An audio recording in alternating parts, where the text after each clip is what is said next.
Hello. Okay.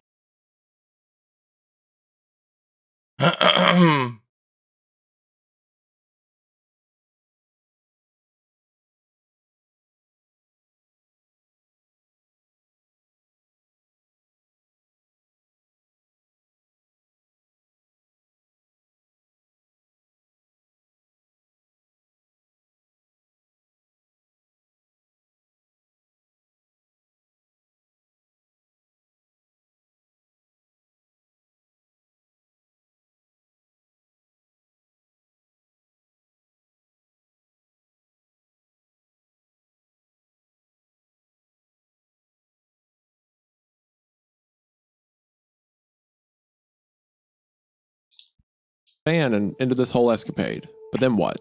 Face the death penalty? She had to be my best chance at getting away. Who was she? She was a killer, that was for sure. Utterly ruthless. A message from her appeared on my set.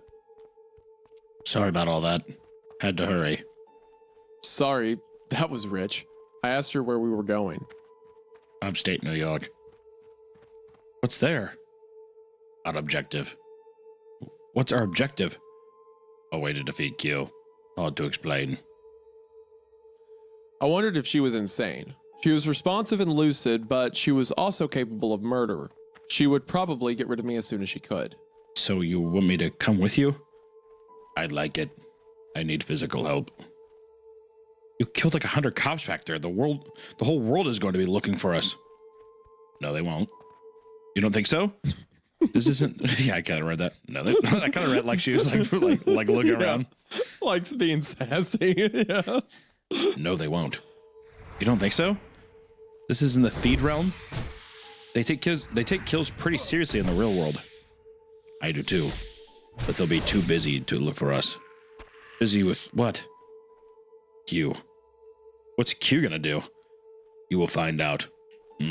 4 minutes. Just tell me. You wouldn't believe me. We fell back into silence. My thoughts were racing. I wondered why they didn't just flag our car to shut down the highway. I guess she was busy working her black magic on the police and transportation systems. Who knew what she was capable of? Was she really wanted the bread? A grown-up child soldier? It is illegal to hook children into long-term feeds, but I had heard stories about China and the FRN connecting infants, trying to create people who were utterly at one with the internet. According to the tales, the children all died. So they tried older children, but they all turned into drooling skull baskets. For some reason, the brain needs a certain level of maturity before it can withstand a long-term feed without resulting in total madness. Even then, it results in near total madness. I figured Karen was another child abuse case, but she wasn't just some feed casualty. Her mind worked well. Whoever had made her had done the forbidden, and they had done it successfully. But why did I have to get involved in all this? I just gotten my specialist license. After getting out of the Marines and just drifting around for years, I was finally hitting my stride. That was all screwed up. Don't look back. I looked over at the girl lying next to me. Was it possible that she hacked so far into infospace that she could read minds? There was a passing flash of light, like sunlight glancing off some car. Then everything around us started to get brighter and brighter, like the sun had just come out from behind a cloud. But there weren't any clouds in the sky. The light was coming from behind us, bouncing off the other cars, creating a painful glare. I almost turned around, but then I realized what Karen had said. Closed my eyes against the brightness, and the insides of my eyelids glowed red like I was lying on the beach. After a few seconds, the light dimmed and seemed to return to normal. I opened my eyes, blinked a few times, and turned around. A few miles behind us, the entire city of Atlanta had disappeared behind a megalithic wall of dark, rolling smoke. I felt my mouth falling open. I leaned back to look up at the sky behind us. The giant wall of smoke was just the base of a monstrous black tree of ash that rose miles into the sky, growing larger and larger, looming over the world. Then we were hit by a blast that rattled me right down to the roots of my teeth. I shut my eyes again. The blast turned into long, horrifying roar. The van wobbled and shuddered as awful groaning sounds passed through the metal. Eventually, the van's steering systems righted us, and slowly the roar passed. That must have been the blast wave of a nuclear detonation. That had just destroyed Atlanta. I unbuckled my seat and crawled to the back and pressed my face against the glass. The tree of smoke was still growing over us, becoming ever more massive. I just stared in silence. Slowly, it changed from one awful form to another until it became a vague gray pillar in the far distance. I'm not sure how long I spent watching it. I know that by the time I looked away, I was crying. Damn, they tried to nuke him in the city. So Q fired the nuke, right? Yeah, That's the implication. Trying to kill Karen. I approached the oily one's hiding place with subtlety, alert, not disturbing, letting everything flow through me. I did not search for anything, but allowed all to reveal itself. Smells were disturbing, awful. I could smell our kind, the mingling scents of multitudes. They seemed to have marked everything without any regard for each other. In front of the portal sat 2 of our kind.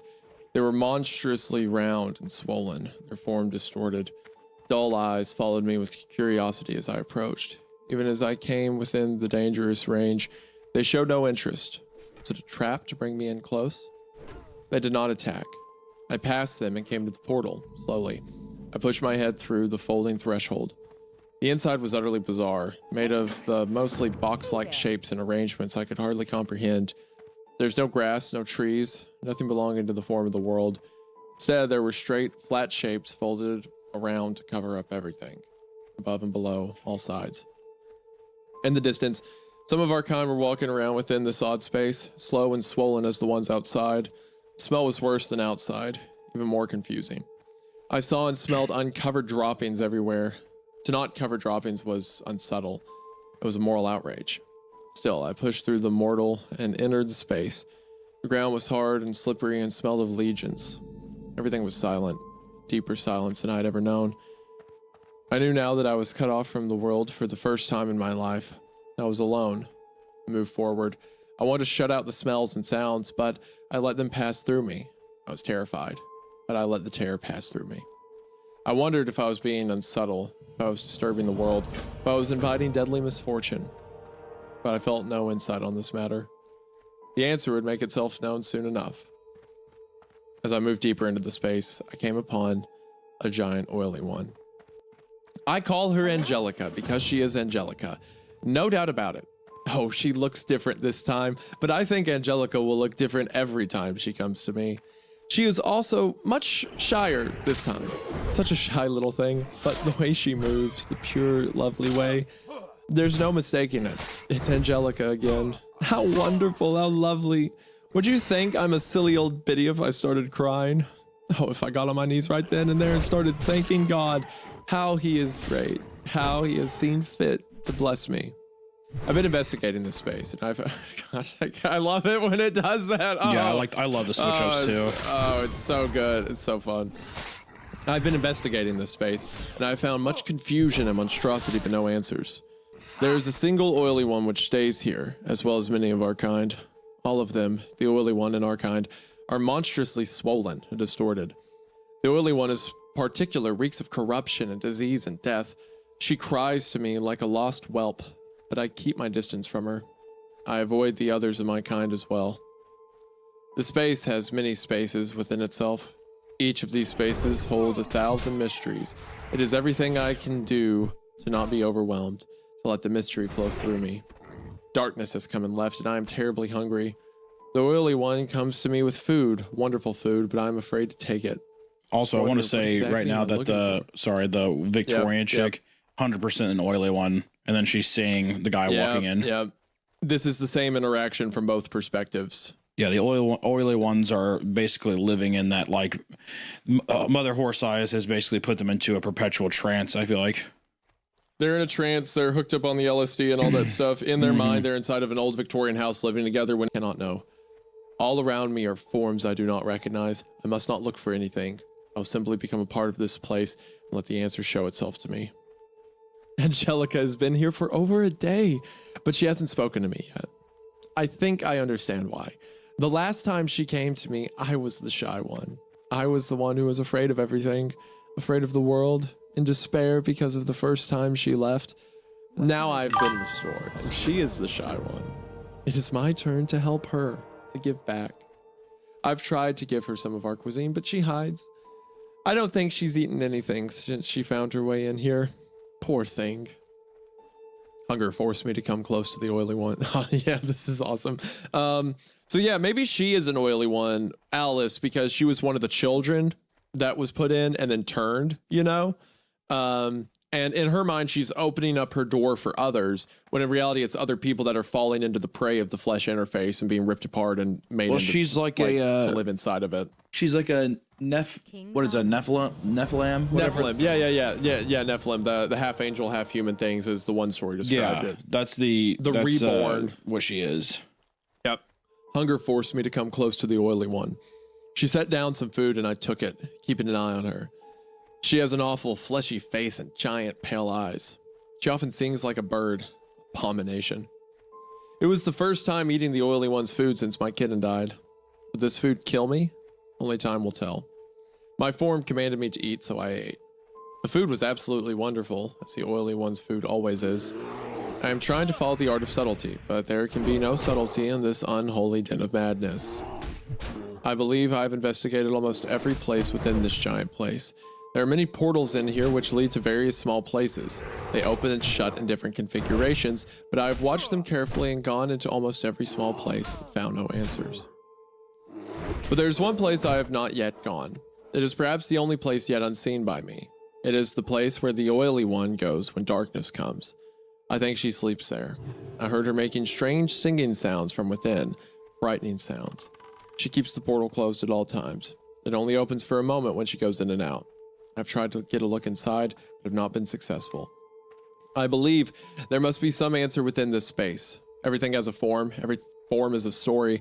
Every story makes sense. There must be some reason for the oily ones, for their random kindness, for their random cruelty. There must be an answer. And that answer must reside within the hidden space, or it does not reside anywhere else. I will wait. I will go inside. Sweet Angelica is starting to warm to me. We eat together. She's still very skittish, but she shows up promptly at dinner time and eats like a little lady. She doesn't chat with me, but I think she will start soon.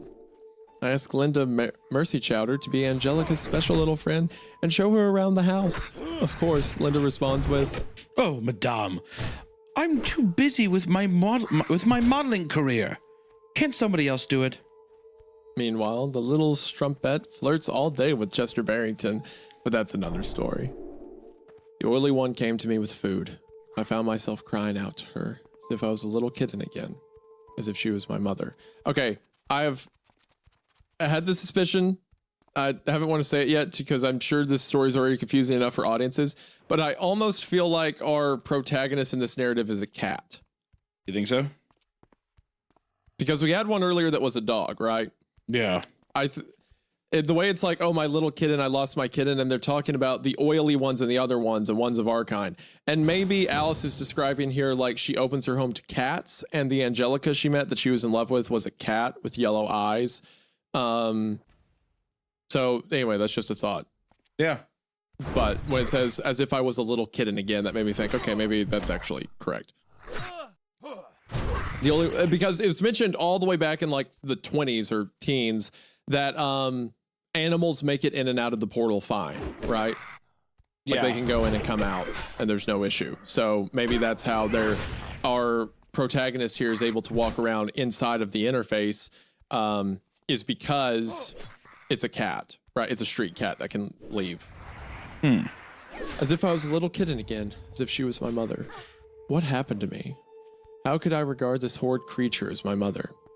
I knew that I would have to become a part of this abomination to unravel its mysteries, but this is too much. I want to leave, to go back to the world, to go back to the fresh air and light. I must gain access to the hidden space soon or I will go mad. I'm losing myself. Little Angelica finally talked to me. Now she talks to me all the time. Mother, I'm back. Oh, I've missed you so much, but I knew you would find me again. You will find me every time. Oh, it's joyful. She's still shy and doesn't let me bug her, but to hear her voice again is such a blessing. I notice her following me to my bedroom every night, so tonight I let her in. None of the other ladies or gentlemen are allowed in there, but this is Angelica, so she can sleep with me. She stays in the corner of the room until I fall asleep, even though I sprinkle cuisine all over the bed. I hope that soon we can sleep together like we used to. Yeah, I'm calling it. I was right about my cat theory. I think that character's a cat. Meow. I finally gained access to the inner space, the space which was to contain all the answers to the mystery which has tormented me for so long. I suppose I have not properly practiced the art of subtlety. I pushed my way into a forbidden space, snooping and seeking and striving and upsetting things. I suppose it's only fitting that I was greeted with such misfortune. There was no answers in the hiding space. None at all. Just more weird shapes and bad smells. There was nothing that seemed of any significance. I discovered nothing at all. So the oily ones remain as much a mystery to me as ever. Why are they so monstrous? What is the reason for their kindness? Why do they give us food? Why do they call to them like mothers? I guess I'll never know. I have fled that awful space and am gratefully among the trees and grasses again. I will never go back there. Angelica is gone. I haven't seen her for 2 weeks. She stayed with me in my bedroom one night, and I really thought we were getting closer. And then the next day, she just disappeared. How could she leave like that? I want to die. I want to die. I can't wait to die. I told myself I wouldn't feel this way anymore. I just can't feel this way no more. I need to call my sister. I need help. What's happened to me? Please, God. I've been lying in bed all day weeping. All around the room there are pictures of the very first Angelica, my darling girl. In the pictures, she's not sick. She's eating ice cream, learning to swim, playing cards. I showed them to the new Angelica, but she couldn't understand. After all, she's just a cat. Let's go! I wish I would have said it sooner. I was thinking it back at the end of the last story with the oily ones mentioned. But yeah, all the stories where the characters talked about the oily ones, that has been a cat. And Angelica was a cat. And this lady, that explains why, like, our protagonist has been saying characters are like in there and some of our kind, but there's an oily one in here, is because there's one human that's been succumbed to it, and then animals can go in and out. So the space is full of cats because it's, you know, it's a flesh interface in a downtown area. Maybe even the same flesh interface the Black Israelite guy was talking about when he's talking about they're taking the homeless people from the cities and then turning them into one. Maybe this is like, you know, street cats would work their way into it, and they're one of the only things that can come and go as they please. It's a good bear trap. Thank you. Thank you. I'm proud of that one. To hunt prey, you must simply become an ordinary part of the world. Look around, my darling kitten. What is happening right now? Nothing at all. Yet the leaves rustle, the grass sways, the birds call, the gnats dance. Hello. All of this is just part of the world, part of the mystery. Good Man. day to you. Woo! I felt good on that one. All right. 63. 2 days later. Big jump for like the just bangers of stories this guy keeps dropping. God, no shit. Well, he's doing it in such a short time too. Yeah. I mean, surely this all had to be planned out, you know, and then released. There's got to be. But It had to have been planned somehow. I mean, it's so good. This is so good. All of it's so good. Because like you don't realize it, but all of the pieces that are mentioned early on about like CIA experiments and black sites and concentration camps, they all give you the tools you need to understand these like pieced out narratives that show up later, to where when they're talking about things, you understand what it's talking about because of like context clues you've got in earlier parts that seem to be one-off throwaway segments, you know? Right. Like it's so well crafted. The old crone became one of the people, and the people soon began to love her. After her bruises and cuts had healed, she became swirling and bubbly like a young woman. At any time, the people could hear her musical voice babbling on without end, telling stories from different bands of strangers she had met. It was a strong flow of words that could bring anybody into it, even me. She was also very lucky at finding clams, pulling them from the waters whenever she liked, and she sometimes snuck away from the river and came back with rare treats like snake's eggs and red beetles. The people did not go far from the waters of Mother River. Her protection stayed close to the banks, and the rocky land was known to be stalked by spirits of death, feigned evils, which became wolves and lions. Even our little cat stayed close, the alders and the rushes, but the crone had no fear of such spirits and wandered off among the rocks whenever she pleased. People whispered about this, but it was known that the crone was once a stranger, so it expected that she would keep strange ways. One day, near the end of the gentle season, the girl Rima disappeared. She was with us in the night and gone the next morning. We searched for her, going up and down the river and sneaking as far as we dared into the rocky lands, but there was no sign of her at all. Some of the women recalled that she had gone with the crone into the rocky lands that day, and at night she had slept near the crone with her 2 great cats. Now, there was argument among the people. Some accused the crone of talking with spirits of death. Some accused her of being a spirit herself. Others said she had at least been foolish in bringing Rima out to rocky lands. I was undecided. I did not like the crone, nor did I trust her, but people often talked about things they did not know anything about. The flute player Maid argued that the crone had been a great friend to the people, giving us 3 pearls and much food and telling us the stories and songs of the strangers. I knew that the stories and songs of strangers were worthless, but he spoke very beautifully. As the people argued, the old crone simply watched us, her shriveled stranger's face making no sign at all, her eyes just as calm as the wide waters. Finally, one of the great men asked her to explain herself. She spoke slowly, trickling words, and the people became silent as they listened. She said the same thing had happened to the painted backs, who were the last groups of strangers she lived with. First, a few valuable young women had disappeared in the night, one by one. Then young men were taken. Finally, the painted backs were set upon by another group of strangers, monstrous men as white as cave fish, able to take the form of eagle and the lion, powerful with evil and cruelty. There was much slaughter, and all were taken away except her, as she was protected by Mother River. This brought great fear to the people. The women whispered and burbled while the men showed their chests to seem brave. One of the great men said that this crone was bad luck, that she was somehow muddied with evil spirits.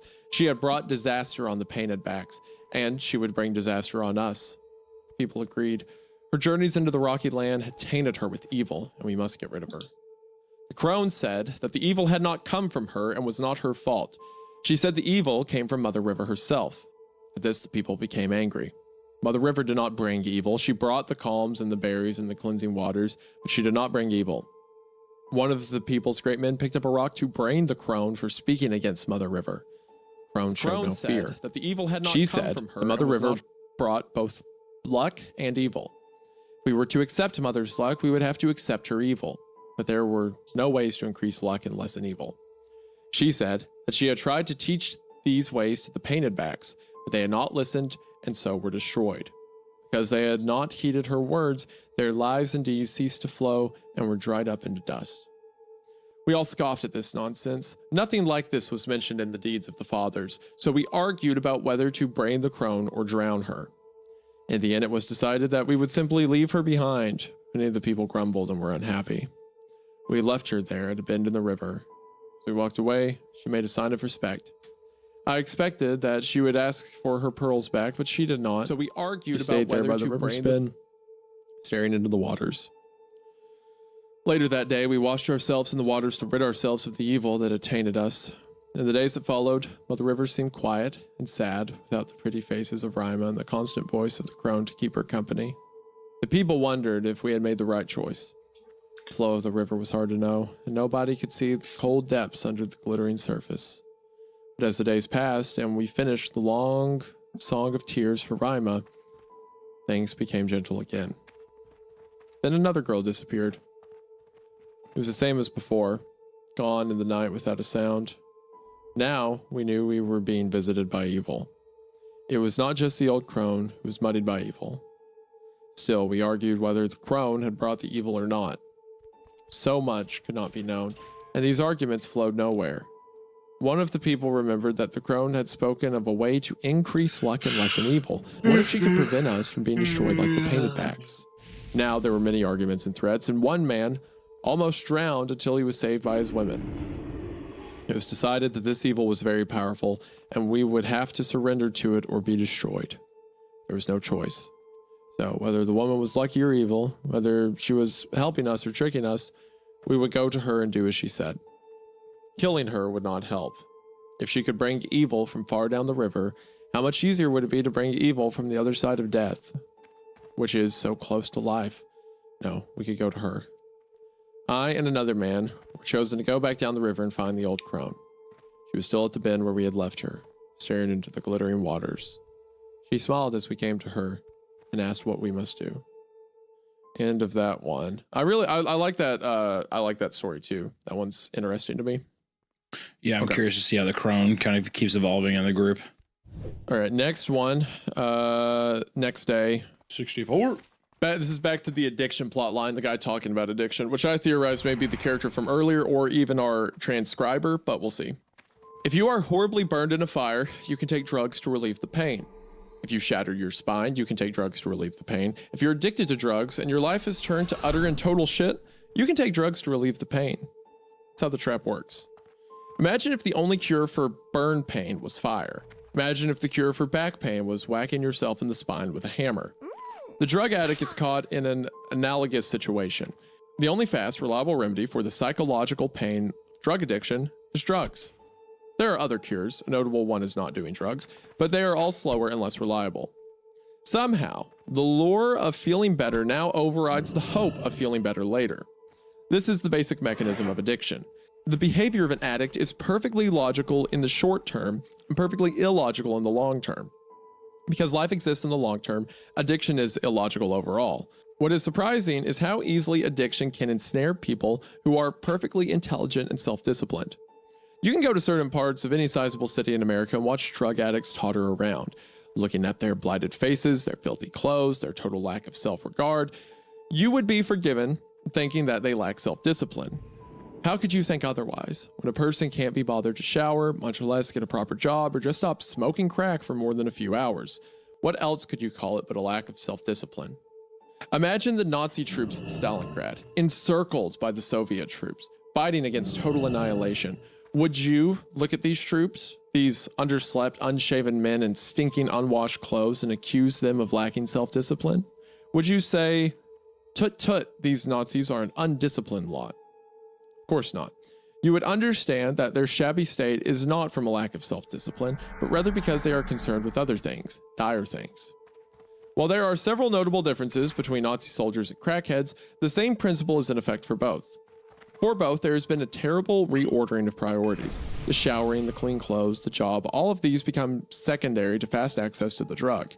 If showering and clean clothes got them fast access to the drug, they would walk around looking like a detergent commercial. You would never see whites so white. But they don't need clean clothes, they don't need showers, they need drugs. The drugs are the solution to everything. Highly self-disciplined people are actually quite vulnerable to drug addiction. It is because they believe that they need to control their feelings, they often seek to simply eliminate bad feelings, just as they seek to eliminate underperformance from every other area of their lives. The demon of addiction looks at their grand self-discipline and giggles with glee.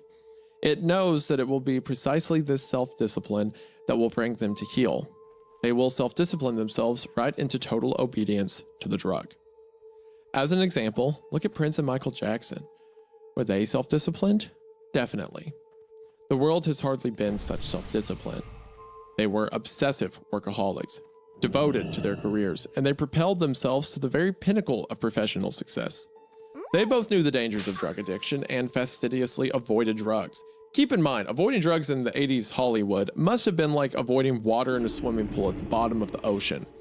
Yet they managed to do it for a while because they had self-discipline. Now they're both dead. They were both destroyed by drug addiction. In the end, self-discipline was not enough to save them. Why not? Because self-discipline is just a talent, an accomplishment. And like any other talent or accomplishment, it can be turned and made to serve the Dark Master. What then's our defense against this menace? What is the answer? So, I think this series talking about addiction and there's one earlier talking about Michael Jackson and stuff like that. I think that's all from our narrator. And to back up that point, this comment was not in reply to anyone. This was posted by Mother Horse Eyes as an original post in r/addiction.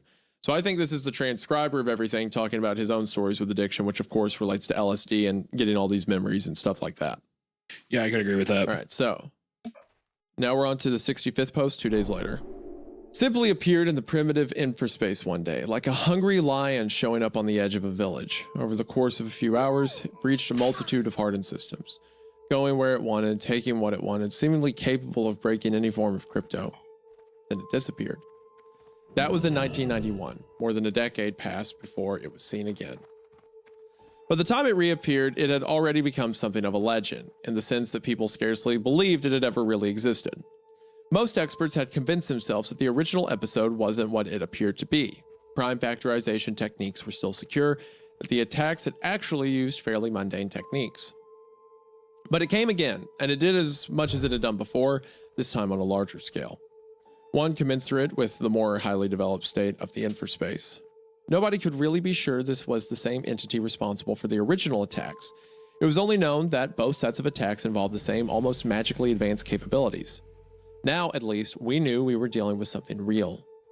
In the years that followed, it appeared sporadically, accessing government systems, defense systems, nuclear systems, real-life infrastructure systems, social networks, no latency communities, whatever it wanted. And as time went on, the appearances grew more frequent. Naturally, the governments of the world were extremely alarmed. A lot of accusations and threats flew back and forth. The activity proved that our best crypto, even our best physical security, was inadequate. But what could be done? We couldn't just roll back the information technology revolution and put everything in manila file folders, so we looked for new techniques to protect ourselves. But it was a lesson in helpfulness. It defeated everything we came up with. After the first attack, it began to use the technique of taming satellites and transmitting information to random locations in the middle of the ocean. We trained instruments on these locations and sent ships racing out to find whoever had been receiving all the stolen data, but they never found anything. The whales, maybe? Maybe the whales in the middle of the ocean? Could be the whales. Then one day, an attack occurred, and a tamed satellite began transmitting to a location in the Atlantic just a few kilometers from where a Royal Navy frigate happened to be. When the warship arrived at the location, the satellite was still trying to open a connection with the surface. There was nothing in sight, but they quickly detected a very large object in their sonar coming towards the site. Whale. Was it an accident? With all those millions of square kilometers of open water to choose from, would it accidentally choose a location near a warship of all the types of vessels? No, I think it wanted us to see. Personally, I think it guided us every step of its interaction with us, slowly revealing itself as its powers have developed, slowly drawing us in closer. It's sad. Some of the others believe that we were valiantly struggling against it, but I don't think we were ever struggling against it any more than a rat struggles against a maze. A large stewed tomato. Rather ugly. This was how it was described by the skipper, apparently not a poetic man. The video shows an enormous glistening mountain of flesh rising out of the ocean, dwarfing the ship, expelling streams of water out of a myriad of holes that covers its surface like giant pores. A lattice work of huge purple veins runs between the holes, pumping dark globular objects along the structure's surface. The visible portion which emerged above the ocean surface was shaped like a round hump with a slight ridging along the center. The sonar record paints vague pictures of what was beneath the water, apparently an oblong object with a number as many as 12 thin appendages as long as the main body itself. The conceptual artists of the day produced a great many imaginative monstrosities based on the information. After it surfaced, the warship assumed a defensive posture, meaning it backed off and waited. The metallic cylinders appeared shortly after.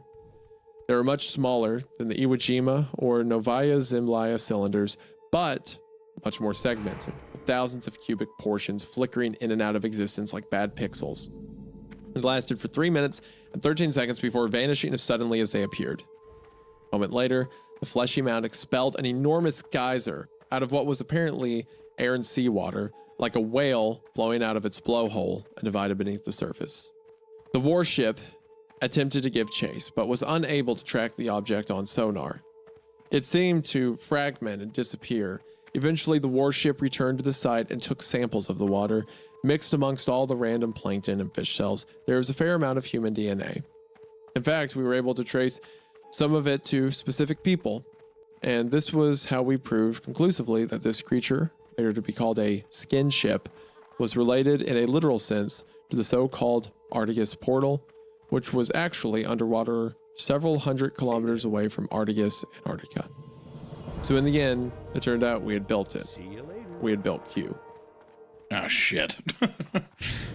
Man, Oh, it feels so God damn good. It feels so good to be right about everything all the time. Let's go. It's using the flesh of like whales and stuff like that as like they've figured out in North Korea to transmit this information. And then Q or Mother is building these giant flesh interfaces underwater that cause the portals and the pillars to come out of the ground. And then it will eventually use that power in order to assert its dominance into the digital space as people start to get hooked up into it. I'll lay out since all these bear traps of mine keep going off. I got so many bears, I don't know what to do with them. I'll lay out another one and say that I bet these towers that people are staying in, these cubes, that are like several hundred stories high that people exist in while they're plugged in. I bet those are the cylinders. Like the cylinders that appear after a flesh interface, after Mother has enough power, they quit flickering and they become solid structures. People begin to live inside of them so they can be plugged into the interface forever. That's how they have immediate access to it all the time, constantly. I like that. I also like the idea too. Well, them almost constructing that, does it also not also feel like the almost like the caves and stuff? It almost feels like a lot of this stuff is man-made, or like they themselves have made it. You know what I mean? Yeah. Well, they're made of flesh, right? So they have to be. It was like a conglomerate kind of thing. So, because you pictured that as the whales, right? They're all like kind of conjoined together. I think it's a giant creature or a skin ship. I think it's a giant thing made of meat, and most of that meat comes from whales. Things that can feel emotion. But they said there was also human DNA there, so I think it's like combinations. Mm-hmm. And it makes these giant skin ships effectively a giant mobile flesh interface underwater that dwarfs the size of a warship, however big that would be. Huge. My God. Gosh, that's all. Gosh, imagine that being under you while you're on the ocean. Just oh gosh. Ocean man. Yeah, the cover of the mall is the giant thing comes up. Ocean man, take me by the hand. All right. So same day, post 66. Started as a field trip twice a week. Get out of the home for a while, go play video games. Not just for a little bit on the staff's phones, but for hours on real rigs. Before then, my favorite thing was when we took walks in the woods behind the home, but this was even better. It was funny because the game we played was called Children of the Forest, which was basically where you walk through the woods fighting enemies. Wasn't there mention earlier about children being in the woods? Yes. Somewhere? Mm-hmm. I can't remember where, but yeah. I can't remember where it was. I mean, it's been hopping around a lot, but that does sound familiar to me. In the game, you had to remember all these different paths, which were always branching off in different... Oh, hold on. I just thought the oily ones... Wasn't the oily ones the same one that I was talking about children can play in roads without cars, right? Yes. See, it's blending together a lot. If that's the case, then that was the cat talking. Children can play in roads without cars. That means that her kitten probably got hit by a car. That's sad. Oh, that's so sad. That's probably what that one was talking about. But like, maybe our children can play in roads without cars, if I'm remembering that correctly. Yeah, man. Oh wait, unless Children of the Forest was the guy talking to the old lady about his story. That might be what this story is talking about. It's a continuation of that guy. Anyway, just whatever. The audience, we recorded the first half of the video yesterday. I'm forgetting details. I'm sure you all can figure it out. In the game, you had to remember all these different paths, which were always branching off in different patterns. And you'd fight different enemies that had all different patterns. There was a lot of memorizing stuff and making decisions. Everybody liked the first 20 levels or so, but after that, most of the other kids got frustrated. Instead of going on, they just played the first few levels over and over. But I kept going higher and higher. The final boss was called the Ancient Queen. You were always advancing on her castle, this huge dark castle that loomed in the background of every scene. Sometimes you would come to see her floating around her castle, just a shadowy bird-like shape, and she would taunt you from afar. Come, my child, come and face me. That kind of stuff. Man, I wanted to get her. Even as a little kid, I got really obsessed about things. I wanted to beat the Ancient Queen so badly. I got a level 100, then 200, then 300. At this point, every branch in the path offered like 40 choices, and they came literally every second. Plus, you had to do the enemy patterns, sometimes mixing 2 and 3 enemies at once, kind of like playing 2 melodies at once on a keyboard. Got pretty insane, but I kept advancing. I was relentless. It was nice to finally be the best at something. It was way better than any other kid. I mean, no other kid went past like level 40. Sometimes they had me play online against other people. There was a bunch of battle modes. I beat everybody. At first, we could only go to play games like twice a week, and everybody was just dying to do it since there was nothing to do at the home. But after a while, they let me play whenever I wanted. This made the other kids jealous, and they started shunning me, so I just played even more. I played all the time. I started sleeping at the game place, and I played from when I first woke up in the morning or night till I went to sleep at night or morning. They brought me food while I played, whenever I wanted, whenever I wanted. One of the people at the game place tried to spoon feed me while I played. It was creepy at first, but I got used to it.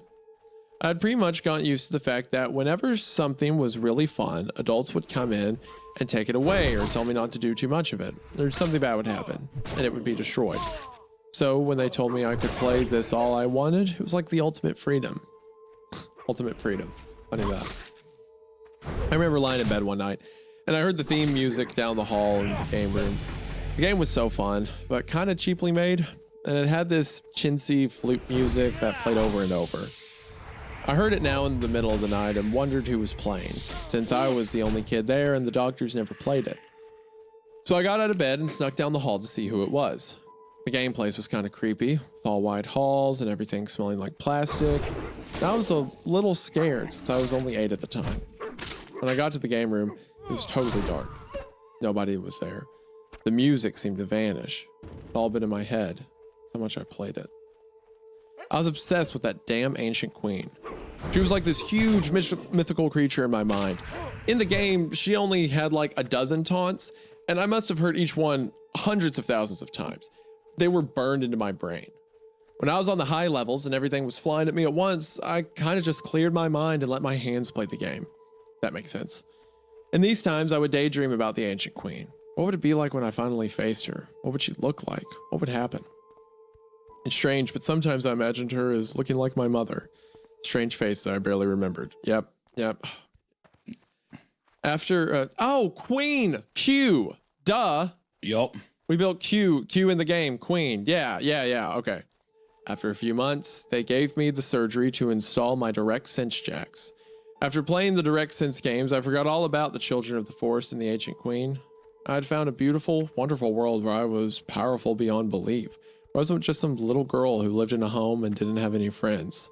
So away I went. A few years ago, I went back into the CIA files and found a copy of the game to see if I could finally beat it. I got past level 800. After that, it became simply inhuman. So I botted it to see the ending. It took a long time to find a proper bot. It really was a fiendish clever game. Finally, I got one working, and it turns out there is no ending. Get to level 1024 and it just resets. Never meet the ancient queen. What's worse? Finding out there is no ancient queen or finding out there is one? Oh my gosh, maybe Pompeii was lucky there was no god behind the veil. It weaves itself so beautifully, doesn't it?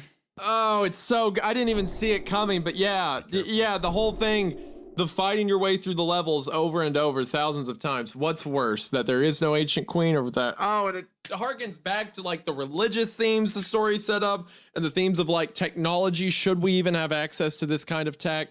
Is it better to leave God behind the veil? Are we lucky if there is no God? Oh, dude. Just don't let it crust over, man. You gotta change. Man. Feel free to change. Look. If it ended right here, this is my favorite story on Creepcast. If it right now, every theme, every piece of it. Oh my god! And I don't know who the author is. I can't find him. He's a secret. I want it to stick the landing so bad. Like, I'm so curious to see how this person writes this up in a bow. You know what I mean? All the themes work off each other. All these different sets. Okay, so Q is the ancient queen, stuff like that. I think this is the girl, because she says that she's a girl. I think this is the girl that's mentioned as being part of a CIA test. And then one of the agents took her to live in Estonia for 13 years or 7 years. So you think this is the Estonian girl? Together. I think this is the same girl. Because she's like, I went back to the CIA records and found there's no ending to it. And the way she described it, she's like, I was a little girl, there wasn't a lot to do, but they let us play games. And then they started letting me play games more than the other kids. So she was doing good. She was a favorite candidate that the CIA was interested in. And then eventually one of the CIA agents, as mentioned, took her away for a while. Then she comes back. So yeah, that's why I think this is from that little girl's perspective. She was really good at it. She was the best candidate. She was fighting this ancient queen. But wasn't that girl put through a flesh interface? Or I think it never said she was put through a flesh interface. She was just given LSD and experimented on. So maybe no. I think that she was put through a flesh interface because she was one of the girls where it was like she was one of the few ones that went through and then came out and lived like a normal life for 7 years. You're right. She stayed alive for a long time. Okay, so maybe this isn't the same Estonian girl, but it is a little girl. Think the thing is we go back and forth so much in these timelines, that it's not like this is a straight ahead narrative. Like, I mean, I still believe, I don't think that theory is necessarily wrong. I still like that idea of you're getting a glimpse into her time in the flesh interface. Yeah. That could be it. But either way, it's definitely someone who the CIA had playing these games, you know, the child soldier, so to speak, because they can react with the best. And the interface, or the, what do they call it? The infranet. The infranet is the same thing as the Mother Horse Eyes flesh interface. Like, it's the same space they're going into, even if it's under the guise of internet and technology. You know, it's kind of like, I didn't think about this, but there's this one conspiracy theory, or hidden truth thing I like a lot. That's the idea that demons within the world cannot speak to you directly, like because of like King Solomon's Pact and stuff like that. Demons cannot speak to humans, but they can influence humans. And one way they can speak to us is through technology. That by creating technology, we've allowed a portal for them to communicate through. So this kind of gives that idea that like a literal loophole for them to actually be able to connect. Yeah, they have to speak without speaking or see without seeing, but technology allows a way for them to do that. They're inside of the internet. They're in like the dead space. A new doorway. Yeah, it's a new doorway opened up. And here, it's kind of like there was this occult way to contact Mother Horse Eyes, or the devil, or the adversary, whatever you want to call her, that started to be closed up. People became wise to it and started to stand back from it. So with this new internet, with this new infranet, that's a new doorway for her to get into our world. All right.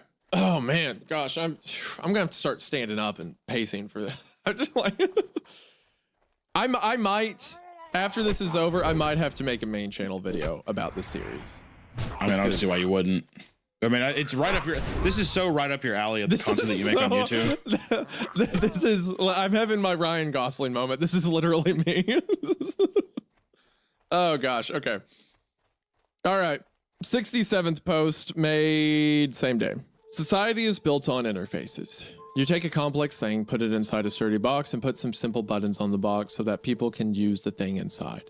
The box makes it easier to use and prevents people from breaking it. For example, you can take the machinery of a clock, put it in a box, and put 2 hands on the outside along with a knob for winding it. Take all the machinery of a car, hide it behind a dashboard, and give people 2 pedals and a wheel. Take all the circuits of a computer, put them in a box, and give people a monitor and a keyboard. Interfaces receive input and produce output, and that's all we need to know. The clock gets wound, and its hands show the time, input, output. As far as the user needs to know, what happens inside the box is magic. This allows stupid and ignorant people to use complicated things, as long as the interface inputs and outputs are simple. Toyota uses millions of kilograms of steel every year. Does the CEO of Toyota know how to make steel from scratch? If he wanted to beat a guy up, could he go digging in the ground for some ore and whip himself up a batch of steel to make a pipe? No, he uses interfaces to get steel. He buys steel from a steelmaking company.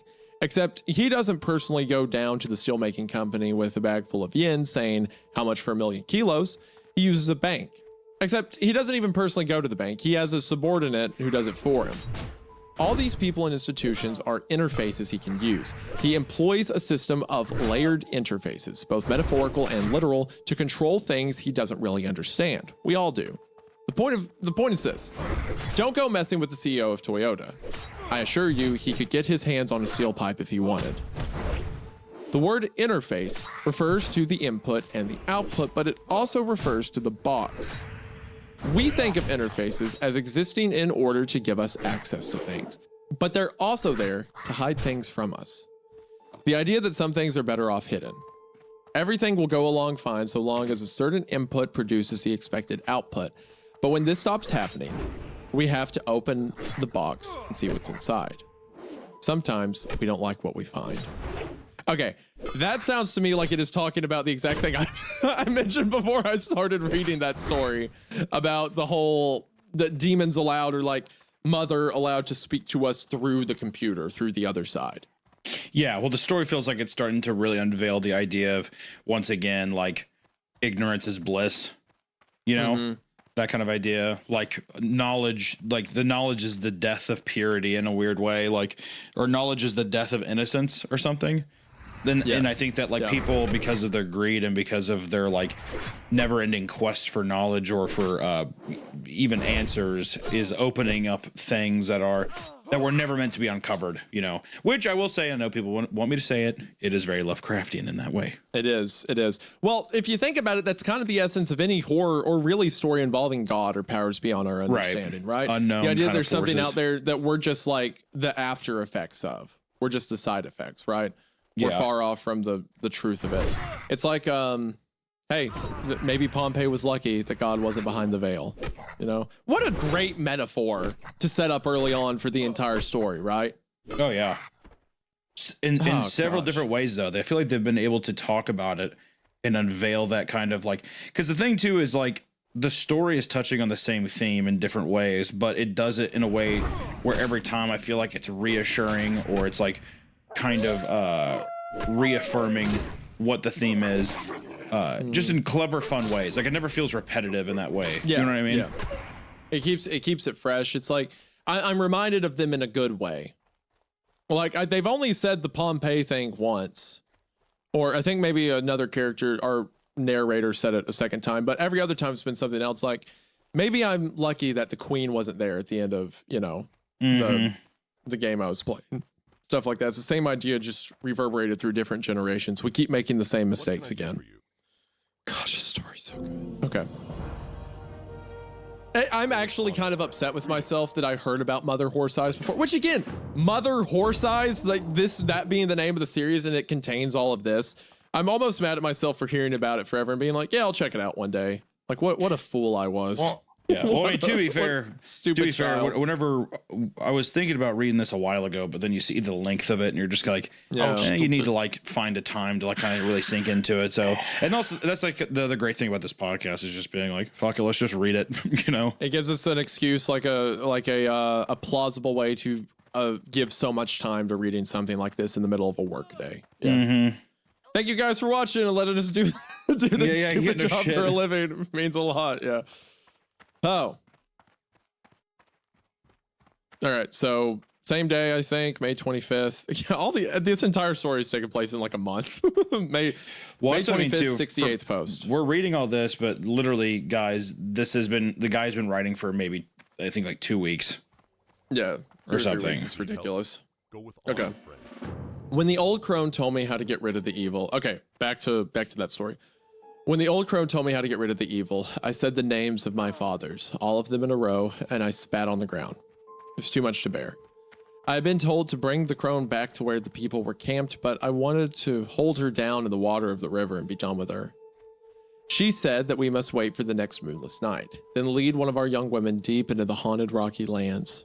One of the monstrous evil strangers would come and take her away. If we do this, the evil strangers would leave the rest of the people alone, and they would not destroy us as they destroyed the painted backs. She said we must do this at the beginning of every dry season. It was absurd, but we took the crone back to the people as we had been told to do. She told the people what she told us. The people listened and were silent for a while. I spoke up as soon as one of the great men. I spoke up as the son of one of the great men. I said her plan was evil. The people's strength is their young women, who are ripe and bear sons. To give them away is a humiliation. It's the way of cowards.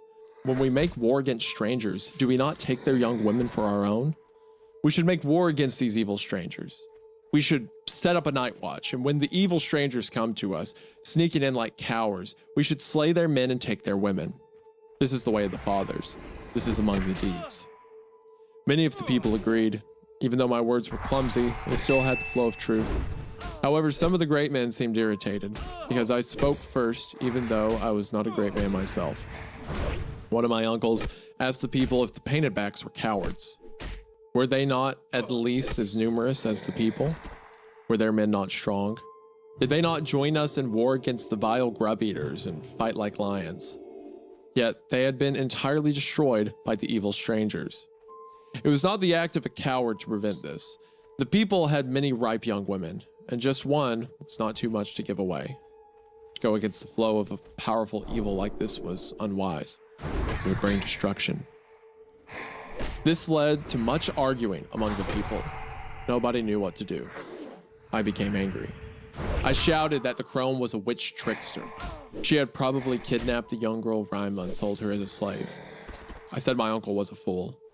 Some of the men had to lead me away from the camp so that I could calm down before blood was shed. When I finally came back, all had been decided.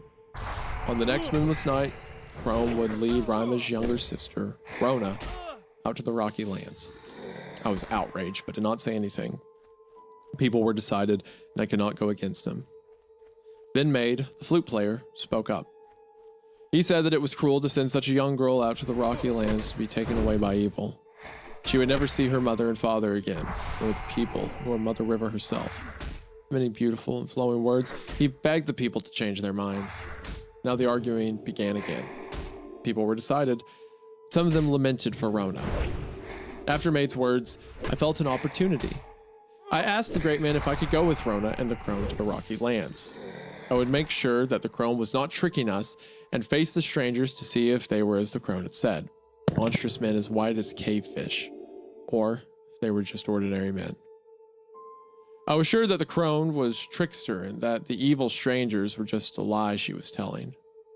I expected her to protest, and I planned to show the people that she was lying. But instead, she just bowed and said that this was a wise and fair idea. She said I was very wise to doubt her, even wiser than some who were older than me, which made my old uncle grumble. She would be glad to show me the nature of these terrible beings so that the people would believe her. This surprised me. The old witch was more tricky than I had expected. She offered to take anyone who doubted her out to the Rocky Lands to show them the evil menace. Nobody but me was wise enough to go with her. I became worried. Was the menace real? Would I encounter something monstrous out there in the Rocky Lands? Was I swimming against the flow of something sinister and powerful? All right, so end of that one. So, Well, do you think the crone I don't know is where like, that story connects in yet, but I feel like it's ancient, like the first instance of mother in the world or something like that. do you think that the crone vibe check, I guess is what I want to know. What do you think of the crone? I think that she is. She said she's the daughter of Mother River. I think she's a false god. I think she is perpetuating herself as that. I think this is Mother. I think this is Mother in times long since past, ancient times, like before there were nations or people, there were just tribes and strangers, stuff like that. That's what it sounds like to me. Yeah, it kind of gives a Rasputin vibe, is what I kept thinking. Yeah. Like she's a false prophet, so to speak. Winning the favor of the people in charge, whatever. And now she's kind of like condescendingly being like, "No, yeah, you're smart for questioning me." Mm-hmm. You know, that kind of thing. There's also a weird religious context to it where it's like she tells them to throw off the deeds, like their Bible, effectively their religion, which is very reminiscent of like the devil in a lot of Christian stories, which Mother has been compared to a lot. So I don't know. She strikes me as like a Luciferian figure in the Christian way of like a tempter, a trickster, so to speak. You know. Mm. That's the idea I get. But we'll get confirmation because our next post, our 69th post, haha 69, is about the same story. Sick. Posted same day. So this is as our main character is choosing to go to the mountains with the crone and Rona's young sister. Or sorry, Rona is the young sister, Rina. Whichever one's still alive. I had to go. To back down would be cowardly, not something that belonged among the deeds. But I would have to be very careful out in the Rocky Land. Maybe the crone was telling the truth, and the monstrous evil strangers were real. But more likely, she would try to kill me out there and blame it on the strangers. That would get rid of me and make the people even more afraid. Rona, the crone, and I set out the next day. I let the two women walk ahead of me, with Rona weeping and the crone whispering strange things to her. I stayed behind them. It was hard to look at poor Rona's red, weeping face, and I did not want the crone near me. I had taken the fishing head off my spear and attached the warhead. I had my black stone knife hidden inside my tunic, and I brought my two favorite cats, Charm and Gray Scruff, in my satchel. They both rode in the satchel well and were very clever and watchful. I wanted to be ready for any sort of trap. We quickly left behind the gentle trees and bushes of the river and went into steep, bare folds of the rocky land. I'd only been away from Mother River's voice a few times in my life. Out of the rocky lands, there was nothing but the occasional stirring of the wind, which was not warm and burbling like the river, but thin and whispering. All around, I could feel the evil dryness and the death that covered the land. Dust blew over the tilted rocks, and here and there were animal skulls and stalking black birds. The sun was sinking down from its highest perch when we came upon a huge, smooth stone which rose above everything else. It was round like the top of a bald man's head and large enough that many men could stand on it at once. The crone said that this would be the place where the evil stranger would arrive, and I asked her what we must do. She said that we only need to wait for night. Rona would go atop the stone, the stranger would come. Rona did not weep now, but looked at the stone with glittering eyes. The crone ran her hands through Rona's hair, gently pulling out the tangles. Rona smiled at her. I asked her if she was afraid. Rona told her wonderful stories about how the strangers would treat her kindly because she was coming to them willingly. They would take her across the rocky land to another river, which was far greater than Mother River, wide and flowing with sun-gold waters, and they would make her into one of the great women of their band. I kicked the crone over. She cried out. I told her if I heard her voice one more time, I would paint this evil rock with her brains. She became meek. Rona protested, but I told her that the crone was a trickster. I tied the crone's hands behind her back with my belt and stuffed a wad of cloth in her mouth. There'd be no tricks from her now. I brought Rona and the crone atop the rock and looked over. The rocky land had many folds and hiding places. Still, the high stone was not a good place to make an attack. I let Charm and Grayscruff out of my satchel, and they stretched their legs and sniffed the rocks. If they felt any evil in the land, they did not show it. I walked far around the giant rock and searched among the cracks and folds in the land to see if there was anyone waiting. The whole place seemed to be empty. There were a few dry, dead bushes, so I gathered firewood. When I came back, the sun was sinking behind the rocks. The long, curving shadows lay across the bare world. I built a fire, and Rona and I ate while we watched the sky turn orange and purple. Finally, all color fled from the world, and darkness fell. No moon. A small fire was the only light except for the stars. I told Rona to stay by the fire with the crone, who lay on her side, seeming to sleep. I withdrew from the small circle of light and lay flat against the still warm stone with my spear by my side. I was completely hidden in the darkness. Looking away from the firelight, the world was perfectly black. Grayscruff startled me as he appeared out of the dark, sneaking up the rock to sit by the fire. Charm soon joined him. Maybe it was too dark for even the cats to hunt, or maybe the land was too dead. A long time passed. There was no sound but the fire. Crone seemed to sleep. Rona added wood to the fire and drowsed. The cats lay side by side, like a man and woman. I wondered if I had ruined the crone's plan, if I would just lie on this rock all night and nothing coming. It was better than being stabbed in my sleep. More time passed. My thoughts became loose and wandering. I imagined the waters of the river flowing through the weird folds of the rocky land. My eyes closed. I opened my eyes again. I wasn't sure how long I had slept. Everything was quiet. Fire still burned well. Rona and the crone slept. Grayscruff and Charm were still lying next to each other, both awake, both looking off into the darkness, both looking in the same direction. I, looking out into the darkness, I couldn't see anything out there, just far stars over the blackness of the land. Were the cats watching something?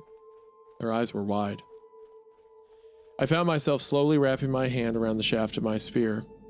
The cats did not take their attention away from what they were looking at.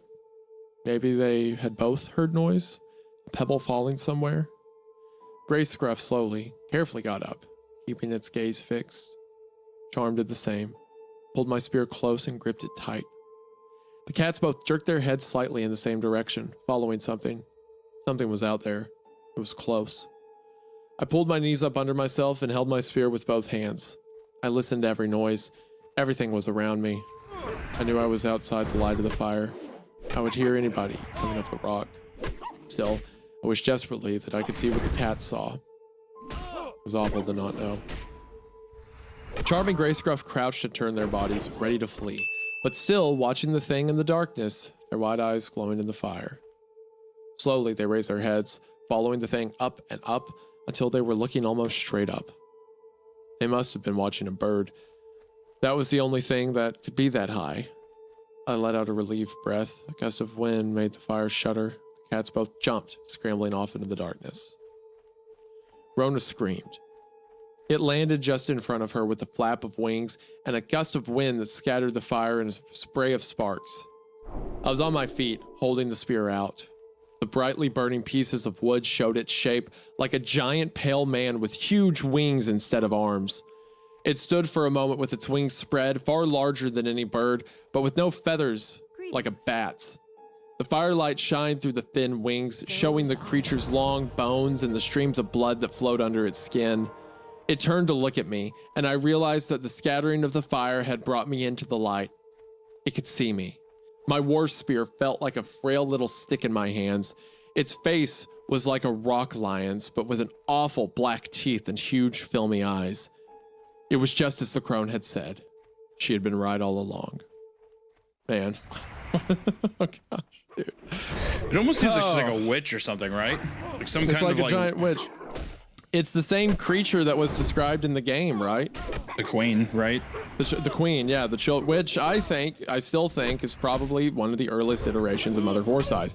And maybe the crone is a prophet of her, is one of the queen or the devils, whatever you want to call her, prophets. The mother.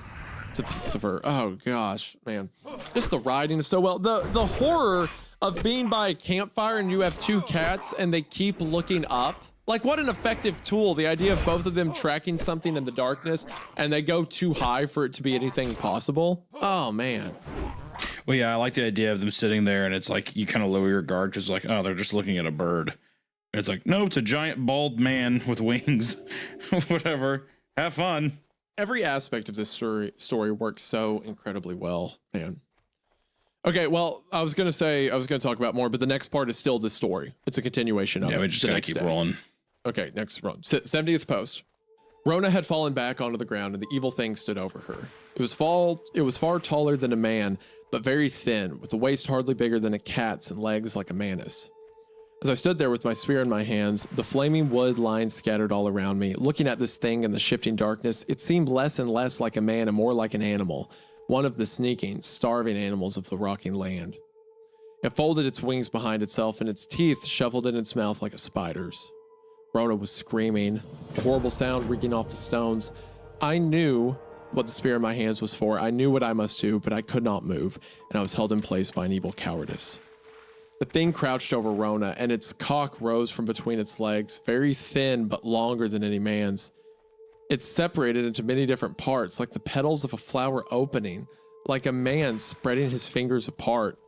The many parts grew longer, very long, and and wound like snakes through the darkness towards Rona, seeming to sniff the air.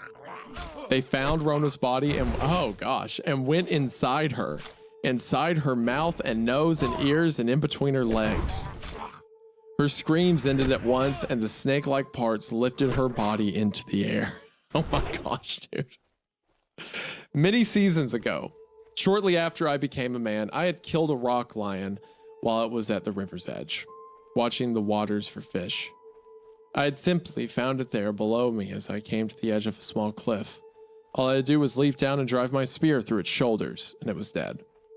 When the people found out, they made me feel like I was greater than even the great man, at least for the rest of the day. The only other living person to kill a rock lion was already gray and almost toothless. It was said that I would become a great hunter, but Mother River provided so much for the people that we did not hunt often. I hadn't killed anything since, except a few boar. Now I ran toward the great and evil thing, my feet slapping quick over the bare rock. I lifted my spear and leapt and drove the heavy warhead right into its side. The spear went deep into its body, and a spray of black blood exploded out of the wound. It let out a sound like an awful bird call, and one of its wings unfolded and hit me hard enough that I fell back. Its wings flapped wildly, spraying fire and sparks everywhere, but it could not fly and fell back down onto the stone. Black blood poured out of its side.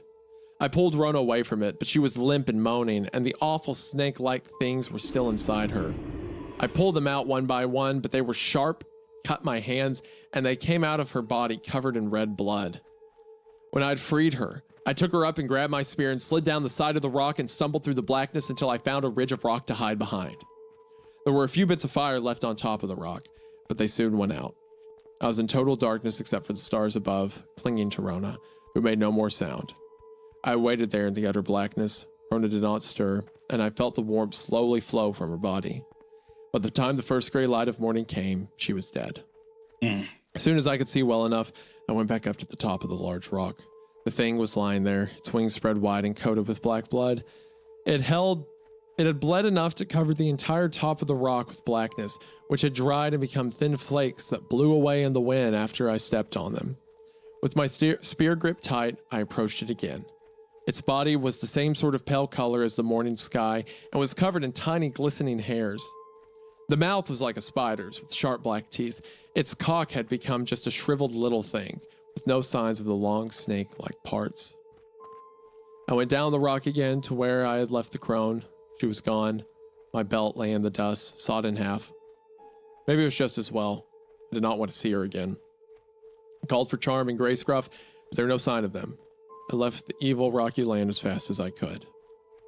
The weird rocks all looked the same to me, and I did not know the way well, but I found the river before the sun had climbed to its highest. It was a different part of the river that I had left. Nobody was there. I made my way along the banks, looking for the people. There was much to tell them. Would the other winged strangers soon try to set upon the people?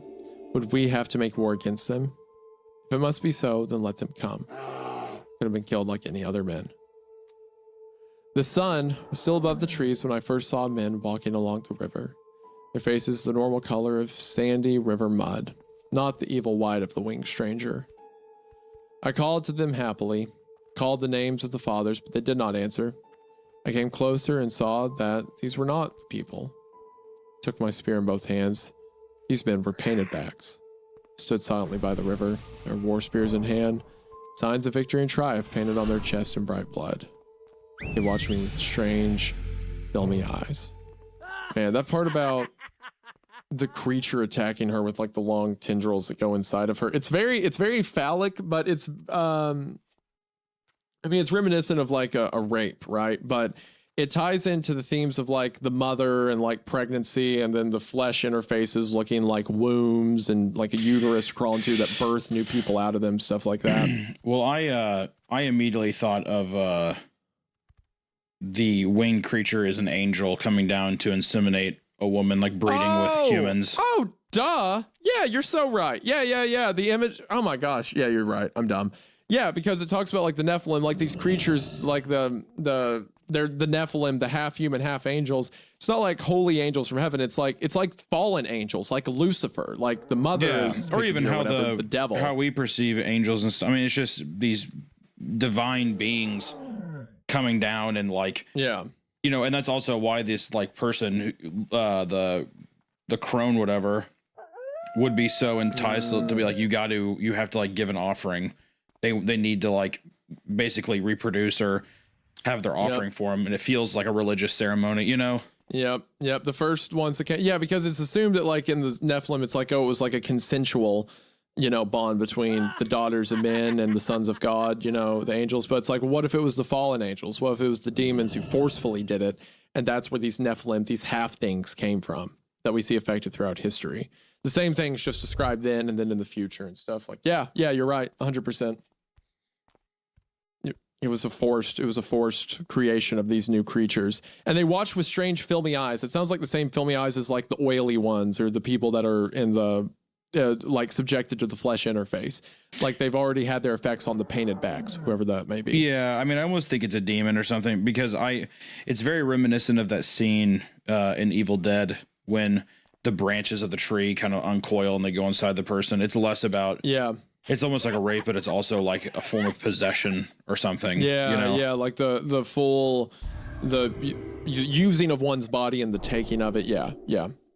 Sounds very reminiscent of it. It's also very reminiscent of the I think you may have went to the bathroom during this part, but the statue of Lucifer that was shown earlier, that one of the stories was in reply to, it depicts Lucifer as this giant thing with a like bat-like wings, like a demon, a gargoyle looking creature. So it's talking about that imagery for the devil, the adversary, which is also mother. Yeah. Okay. Yeah, man, that's so good. Okay. It's like an ancient legend, like an ancient Greek tale or whatever, but it's about like the first Nephilim being created. Oh, man. Okay. 71st post. Same day, I think, or day after. It's really difficult for me to tell a story with just words, so please bear with me. I'm trying to tell you the story of who I am and how I came to be this thing, but I have trouble organizing my thoughts into a single linear flow. I wish I could just show you the entire story all at once in all its many dimensions. Then I could make it clear why I hired somebody to put a pellet of poison into my own arm. Oh, okay, so, whoa. All right, so Karen. is this Castillo? Maybe. Oh, wait. As it is, this might be Karen. Poison a pellet into the arm, or another case of it. I can make it clear why I hired someone to put a... Yeah, it's Karen. Yeah, I think it's Karen. But as it is, I must use the ancient art of written narrative, so here it goes. Imagine spending your whole life in a cramped, stinking prison cell, counting the days, scratching tally marks on the walls. Then one day, that big iron door creaks open, and you're whisked off to a glamorous party full of beautiful people and delightful games, and everybody you meet is toasting you for being a genius, for being the great hope of the human race. That's what it was like to plug into the direct sense feeds after living at the children's home. Yeah, this is Karen. I can't describe that first day in the feed realm. Though I have not cried in 24 years, I still get the ghostly feeling of tears come into my eyes every time I think about it. To be looking around at the home-filled environment, everything glittering in a new way, shining in colors that do not exist, all of it stretching out before me, all the main gateways open and waiting to be explored, the feeling of that moment, of being a small child looking out at a beautiful new vastness of the realm, was the most magical thing I'd ever experienced. What I want to impress upon you is this. Every step I took towards slavery felt like a newfound freedom. At first, it was just games and social mixing with other kids. We had all played the mysterious Children of the Forest game and scored highly on it. The game had been an entry exam of sorts. It turned out that I had scored higher than anyone else, a lot higher. This made some of the other kids jealous, but most of them seemed to look up to me. I had never made anyone jealous before, and I had never been looked up to before. Social mixing and share streaming was easy and fun. You had to think of what to say, which video or Annie to post to the stream, which paste to link up. It was so much more exciting than being in real life. I had a good memory and could work the assisted recall pretty well, so I made a lot of friends. They told us we'd all be going to Harvard and Stanford and Singa? However you pronounce that, I apologize. That would be famous mixed stars and government stars, that we were the future of the world. To be fair, they couldn't have known that most of us would be dead before we were 20. That all of us would be dead before 34.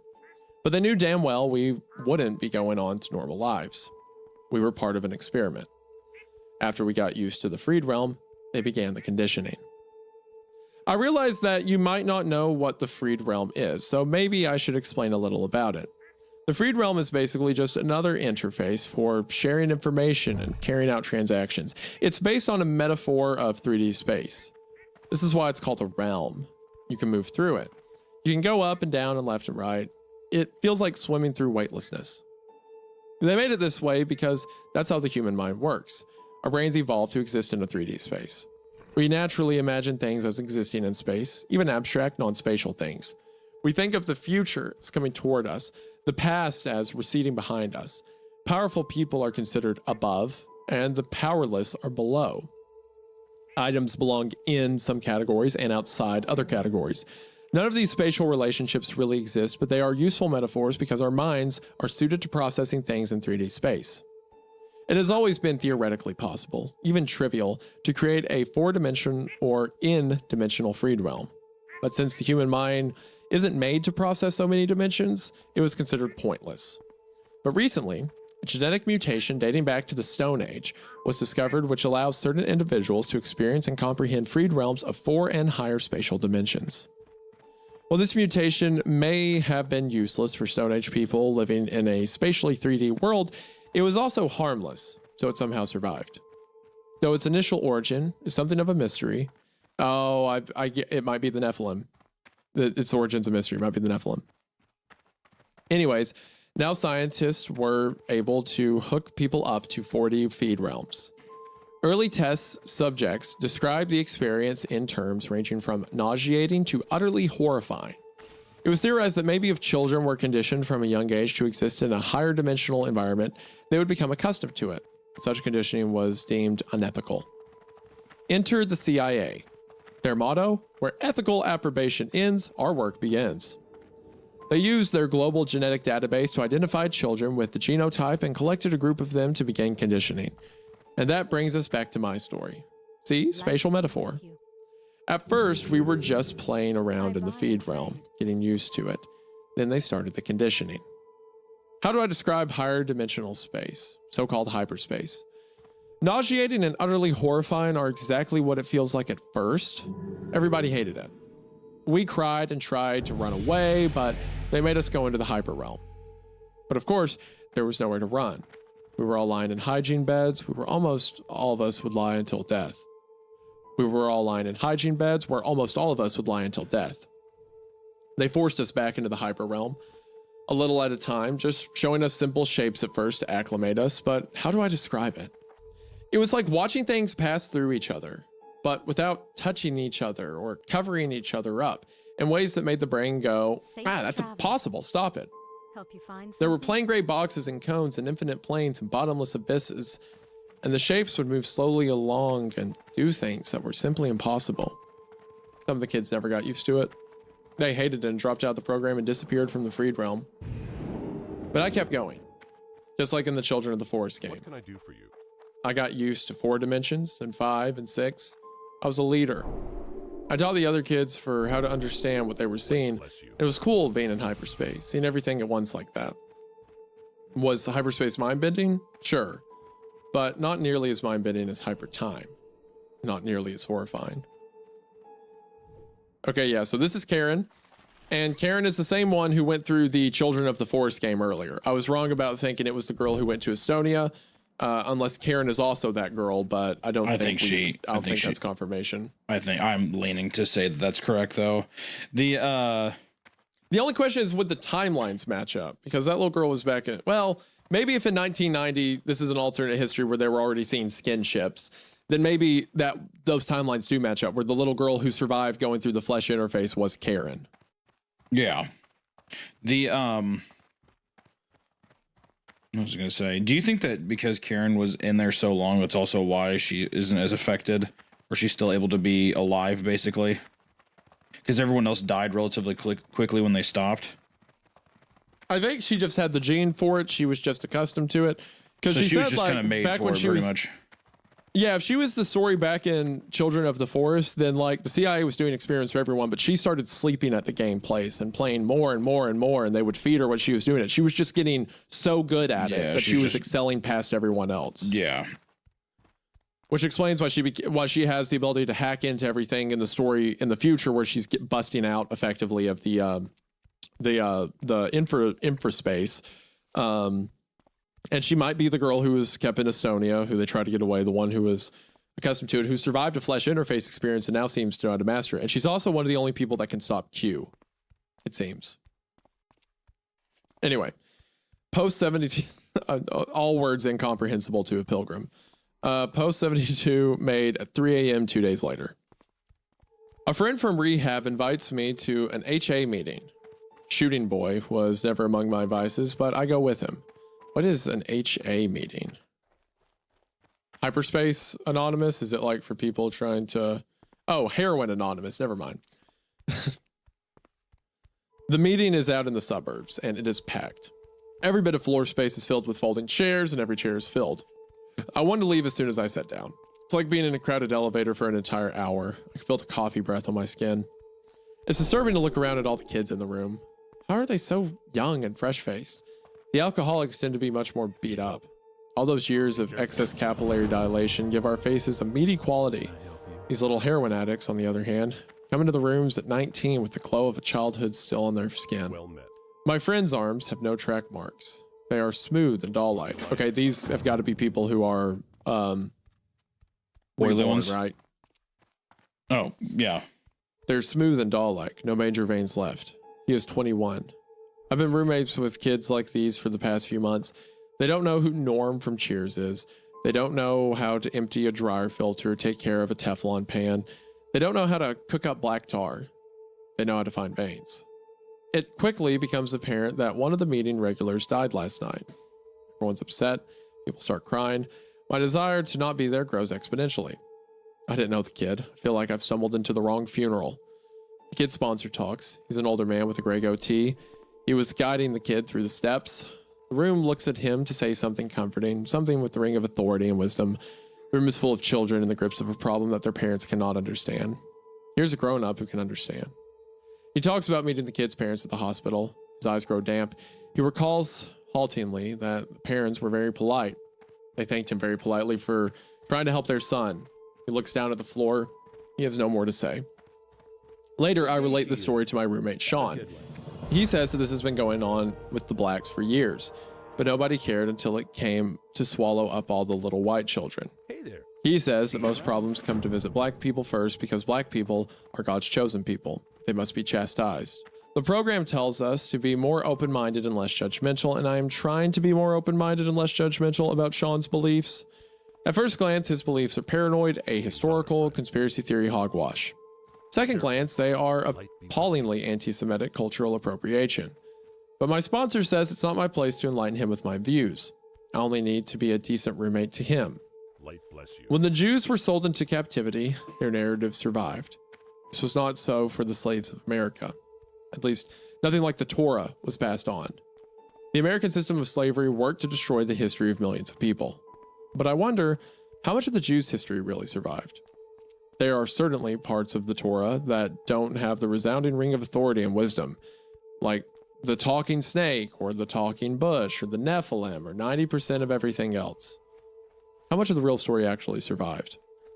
It must be tempting to place oneself in the context of a mythical narrative that goes back thousands of years, that extends forward to the end of history. Instead of just being the lost little individual, you become the inheritor of a grand spiritual legacy, part of a grand struggle, one of the chosen people. A new roommate moved into the house a few days ago. His name's Donnie. He's in his mid-40s and he's a former Marine. I show him the Iwo Jima segment of my story and ask him what he thinks. So who do you think the Marine is? I'm wondering if that's Hold on. I show him the Iwo Jima segment of the story. Is this...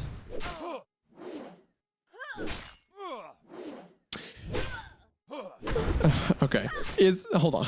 Is all of the stories about this guy talking about addiction and talking about living with the roommate, Sean, as we now know he's named, who thinks he's a black Israelite, are all of those our transcriber? Because he's the one who has an Iwo Jima segment of the story, the one we read back at like part 20, about the Marines going up Iwo Jima and seeing the flesh stuff and things like that. Is this our main character who's in this halfway house in Alcoholics Anonymous? Is that the guy who's like seeing all the memories, the past, the future, and then transcribing them down? And then a Marine moves in and he shows him the paper. He shows him his story that has an Iwo Jima segment in it because he's a Marine. It could very well be. Are you saying that he's like a manic man in a hospital? But that our main guy who's writing down and posting all of this because he sees all the futures and all the past. Yeah. If he is the one who is in the halfway house with Sean, and he is also the one who's been talking about addiction this whole time, that's our narrator. Yeah, I would see that. Yeah. Then after that, he posts a link to the song Store by the Mountain Goats. So the previous one where supposedly it's our narrator talking. In that one, he posts to the Mountain Goat subreddit, and then he makes a post that is the song, The Store by the Mountain Goats. Which is about, do you know the band, the Mountain Goats? No, do you? Yeah, they're really good. I like them. They're like a folksy, not really bluegrass, kind of southern like folk band. They have the song No Children and Up the Wolves, which are their most famous. Do you want to sing this song? Both those songs are really good. I don't know this song, but in the 5 minutes worth of lost time I had when I was passed out on the supermarket floor, I saw you at the head of the heavenly chorus, and I heard your song ringing all through the store. I saw you touch down. You were no longer dead. I was happy to see you. I had lots of questions, and I put my hand to the wound in your head. All the blood, all that warm blood flowing freely from you. In the 5 minutes when I was dead to the world, in a place far away from my friends and my home, I saw you with a smile on your radiant face amidst all the cans and the glass and the chrome. And in those 5 minutes, my signal was jammed. The frequencies that I received were so pure that I almost believed that the sight of the hole in your skull was the thing that my heart could endure. Huh. He's talking about he's in the store, has an accident, and sees a love that he lost who was shot in the head, someone dead. Do you think that parallels with the guy in the elevator at all? It certainly might. It also, I mean, there's been several themes of like people like death and like people existing on the other side of death. I forget which story it was. Oh, it was the crone, where it's like, if I kill her, how much more powerful would she be in death, which is so close to life, you know? Yeah. All right, so with that, we move on to the 73rd post made the next day. What is this link? Okay, so this one is another post. This isn't a reply to anyone. This is a post made by Mother Horse Eyes. And the title of the post is "A Lifetime of Spiritual Failure. I used to drop mucho acid and believe in God. Then I became an alcoholic. Now I don't know what's going on." So this sounds like it's the narrator again, right? Yeah. Well, at least it's consistent with the tone in which that person speaks, and also the addictive kind of personality that person has and stuff. But it also feels a bit less narrative based and more personal. Yeah. Okay. So he says, "When I was in high school, I liked dropping acid. One of my favorite books was The Electric Kool-Aid Acid Test, which tells the real-life story of a band of early acid heads and proto-hippies called the Merry Pranksters, who invented a lot of what would become tropes of the 1960s, such as dressing up in weird shit, riding around on a painted bus while stoned on drugs. I was especially intrigued by an experiment which was carried out by the pranksters in 1965. One day, a few of the pranksters put a sign on the front gate of the group's compound that read, 'The Merry Pranksters welcome the Beatles.' At the time, the Beatles were the biggest band in the world, and the Merry Pranksters were largely unknown. Moreover, none of the pranksters actually knew the Beatles or had any idea of how to contact the Beatles, nor did they make any attempt to do so. For the Beatles to show up at their house in California was extremely unlikely. Despite all this, the pranksters put this crazy banner out on their front gate, and they fully expected the Beatles to show up. To understand the pranksters' behavior, you must understand the effects of LSD. This is true in a general sense and with a specific regard to that banner. You see, sometimes when you take LSD, something strange happens. Something beyond all the weird hallucinations and thought distortions. Sometimes you get the eerie feeling that coincidences are happening all around you. You might be listening to music while watching TV and notice that the picture and the sound seem to sync up. You might open a book and notice that the opening passage has an odd, unmistakable relevance to the current moment you are in. At times, you almost feel like you are conscious of things before they actually happen. You imagine your friend walking through the door, and a moment later she does. You look at your phone, and a moment later it rings. Sometimes these coincidences pile up so quickly that you get the feeling that there is something behind it all. That all the seemingly disparate and unrelated phenomena of your life are actually part of an underlying order or pattern or structure which is normally hidden. This order seems to be a cosmic phenomenon that pervades and controls all of existence, something which has always existed, but which you have been blind to until now. The existence of this fundamental order comes as a revelation because it is completely different from the ordinary mechanism of cause and effect that you are used to, that science uses to explain things. This feeling, to me, is the essence of the LSD experience. LSD leads to a sudden awareness of meaningful coincidences, which in turn gives rise to an awareness of an underlying cosmic order which is casual. This is kind of what I was talking about earlier, how there's a theme of like a hidden secret that everything in the world revolves around that we don't know about. That the mother, or whatever you want to call her, seems to be at the base of, or in the corner of. The acasual part is important. A true coincidence is when two things happen which are clearly related, but which cannot possibly be related by cause and effect. For example, let's say you're watching a show on TV about zebras, and then you walk out your front door and see a zebra trotting down the sidewalk, dropping zebra shit all over the place.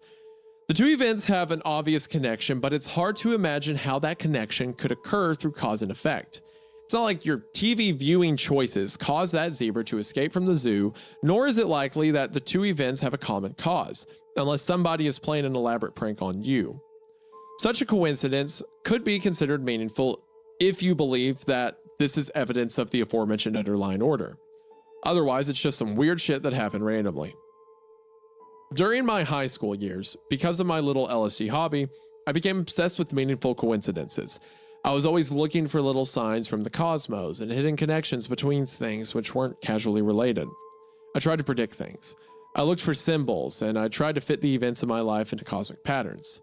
I got into Nostradamus, the I Ching, Stickomancy, all sorts of shit. Unfortunately, my attempts to ascertain the underlying structure of the cosmos were heavily clouded by my own immature narcissism. You'll notice that people who believe in past lives tend to see themselves as great figures of the past, like Caesar and Van Gogh, rather than the anonymous turnip pickers and fishwives who actually populated most of history. Similarly, I was convinced that the cosmos was sending me indications of my impending greatness, rather than portending my eventual descent into alcoholic mediocrity. Yes, it was revealed to me that the world would end soon. I would be a Christ-like figure of greatness in the coming apocalypse. I shit you not. I really believe this stuff. Luckily, blogs had not become popular yet. Then I took my final acid trip. It was a bad trip. I don't want to get into the details, but let's just say that I saw some shit, and I never wanted to take acid again. All my life, I had been hoping to be visited by a grand revelation, and now I just hoped I was never visited by another one. It filled my head with all sorts of crazy shit. Not truth, just madness. I decided that whatever was underlying the cosmos could stay lying under the damn cosmos. I wanted no part of it. Oh, I guess I should tell you what happened with the Beatles banner. In putting out the banner, the pranksters had hoped that they could tap into the underlying acasual order of the universe by simply welcoming the Beatles, rather than by reaching out to the Beatles or pursuing them. But the Beatles never showed up. At least they never showed up in a literal sense. A couple years later, the Beatles released the Magical Mystery Tour film, in which they all dressed up in weird shit and rode around on a painted bus while stoned on drugs, precisely as the pranksters had done. So in a sense, they did come to the pranksters. Of course, this can all be explained by ordinary cause and effect. Pranksters helped popularize a social movement which eventually spread to England. Or you can evoke a mystical explanation, saying the pranksters somehow sensed that the underlying pattern of the cosmos would bring the Beatles around to their way of doing things. After I stopped doing LSD, I started leaning away from the notions of cosmic patterns, and I became more convinced that any underlying of the universe would have to rely on cause and effect. My earlier attempts at mysticism began to look like embarrassing folly. I came to regard all the meaningful coincidence stuff as bullshit. I figured that LSD just overstimulates whatever sort of coincidence detector might exist in the brain. You could dress it up with a fancy word like synchronicity and give the imprimatur of Carl Jung or whomever, but it was nothing more than magical thinking, as old, stupid as Stone Age tribes. I'd been perceiving connections between things where none existed. There are no meaningful coincidences. A coincidence is only meaningful if you can find a casual relationship between the two phenomena. And, if you can, it's no longer a true coincidence. The universe doesn't send people signs through the I Ching or Nostradamus or any of that silly shit. If there are rain clouds in the sky, it's a sign that you should carry an umbrella. That's an actual sign from the universe. The other stuff is just a load of crap. And it was with this mindset that I entered AA years later. AA is a God-centered program. The main idea is that you can get sober if you live according to God's will instead of your own will. People in AA often talk about watching for signs from God and listening to instructions from God and so forth. As you can imagine, I was less than impressed. I was appalled. I felt like I was being dragged back into this narcissistic, mystical bullshit that I had thankfully left behind. I felt like I was being asked to roll back my little personal age of enlightenment and go back to the dark ages. Well, screw that. I wasn't going to do it. One night at a meeting, after months of listening to the spirituality shit, I made my feelings clear. I told them that spirituality was the hugest load of horseshit ever foisted upon human culture. Spirituality, I opined, was like a thought virus that gets passed from one person to another. It was basically gonorrhea of the brain. And AA was one of the biggest disease vectors I had ever seen. I told them they should be ashamed of themselves for preying on people who are in a vulnerable state just to convert them to their bullshit spiritual beliefs. Rather than the stunned silence that is the dream of every r/atheism subscriber, They just told me to keep coming back. Moved on to the next guy. Turned out their little rants like this are semi-regular occurrence. Having no other good options, I kept coming back. I asked a lot of people why they believed in God. They almost invariably brought up meaningful coincidences or magical signs. I became more convinced than ever that it was all bullshit. I argued a lot with one guy in particular. In recovery, you meet a lot of people who are like Ned Flanders with tattoos. People who lived dirty and then cleaned up and became extra square, but they still have their tattoos. This was one of those guys. He told me a story about how he was in prison at the end of his rope and he prayed to God to send him a sign. Just then a little bird alighted on his prison window and sang him a beautiful little song. God, he knew at that moment, was real. I almost dislocated my eyes. They rolled so hard. What a bunch of silly shit. How can a grown man even believe this crap? I read the AA literature, mainly to bolster my arguments against the program. AA literature is very sneaky. It knows that most atheists follow the tradition of Western secular humanism, which values open-mindedness in contrast to the closed-mindedness of religionists. So the literature portrays atheism as closed-mindedness. Atheists are encouraged to be more open-minded, more flexible, more willing to accept the idea that they don't know everything about the universe. I wondered if it was opposite day. How were these spiritual nutcases going to portray spirituality as open-mindedness and atheism as closed-mindedness? I was simply asserting that in my entire life, I had never seen any convincing evidence of God. That wasn't closed-minded. That wasn't presumptuous. It was the opposite. I was willing to accept the evidence presented to me by the world, unlike religionists who turn a blind eye to it. I told heavy metal Ned Flanders that if the skies ever opened up to show me the majestic glory of God, then I'd be happy to fall to my knees because either God existed or I was in the presence of a technology advanced enough to be godlike. I told him that I was perfectly willing to believe in God if I was ever presented with a shred of credible evidence for his existence. Soon after, I was presented with precisely that. Who knows? Maybe it was a coincidence.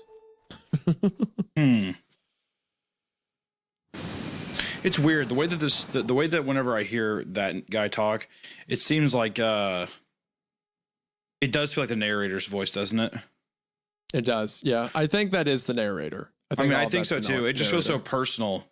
I don't know. It feels so personal in the way that he speaks and stuff. But I feel like the divine thing. I think that it's going to be Mother Horse Eyes that like opens herself up to him. I think so. I think that will be the god or the technology that seems as a god. I agree. The false prophet kind of thing.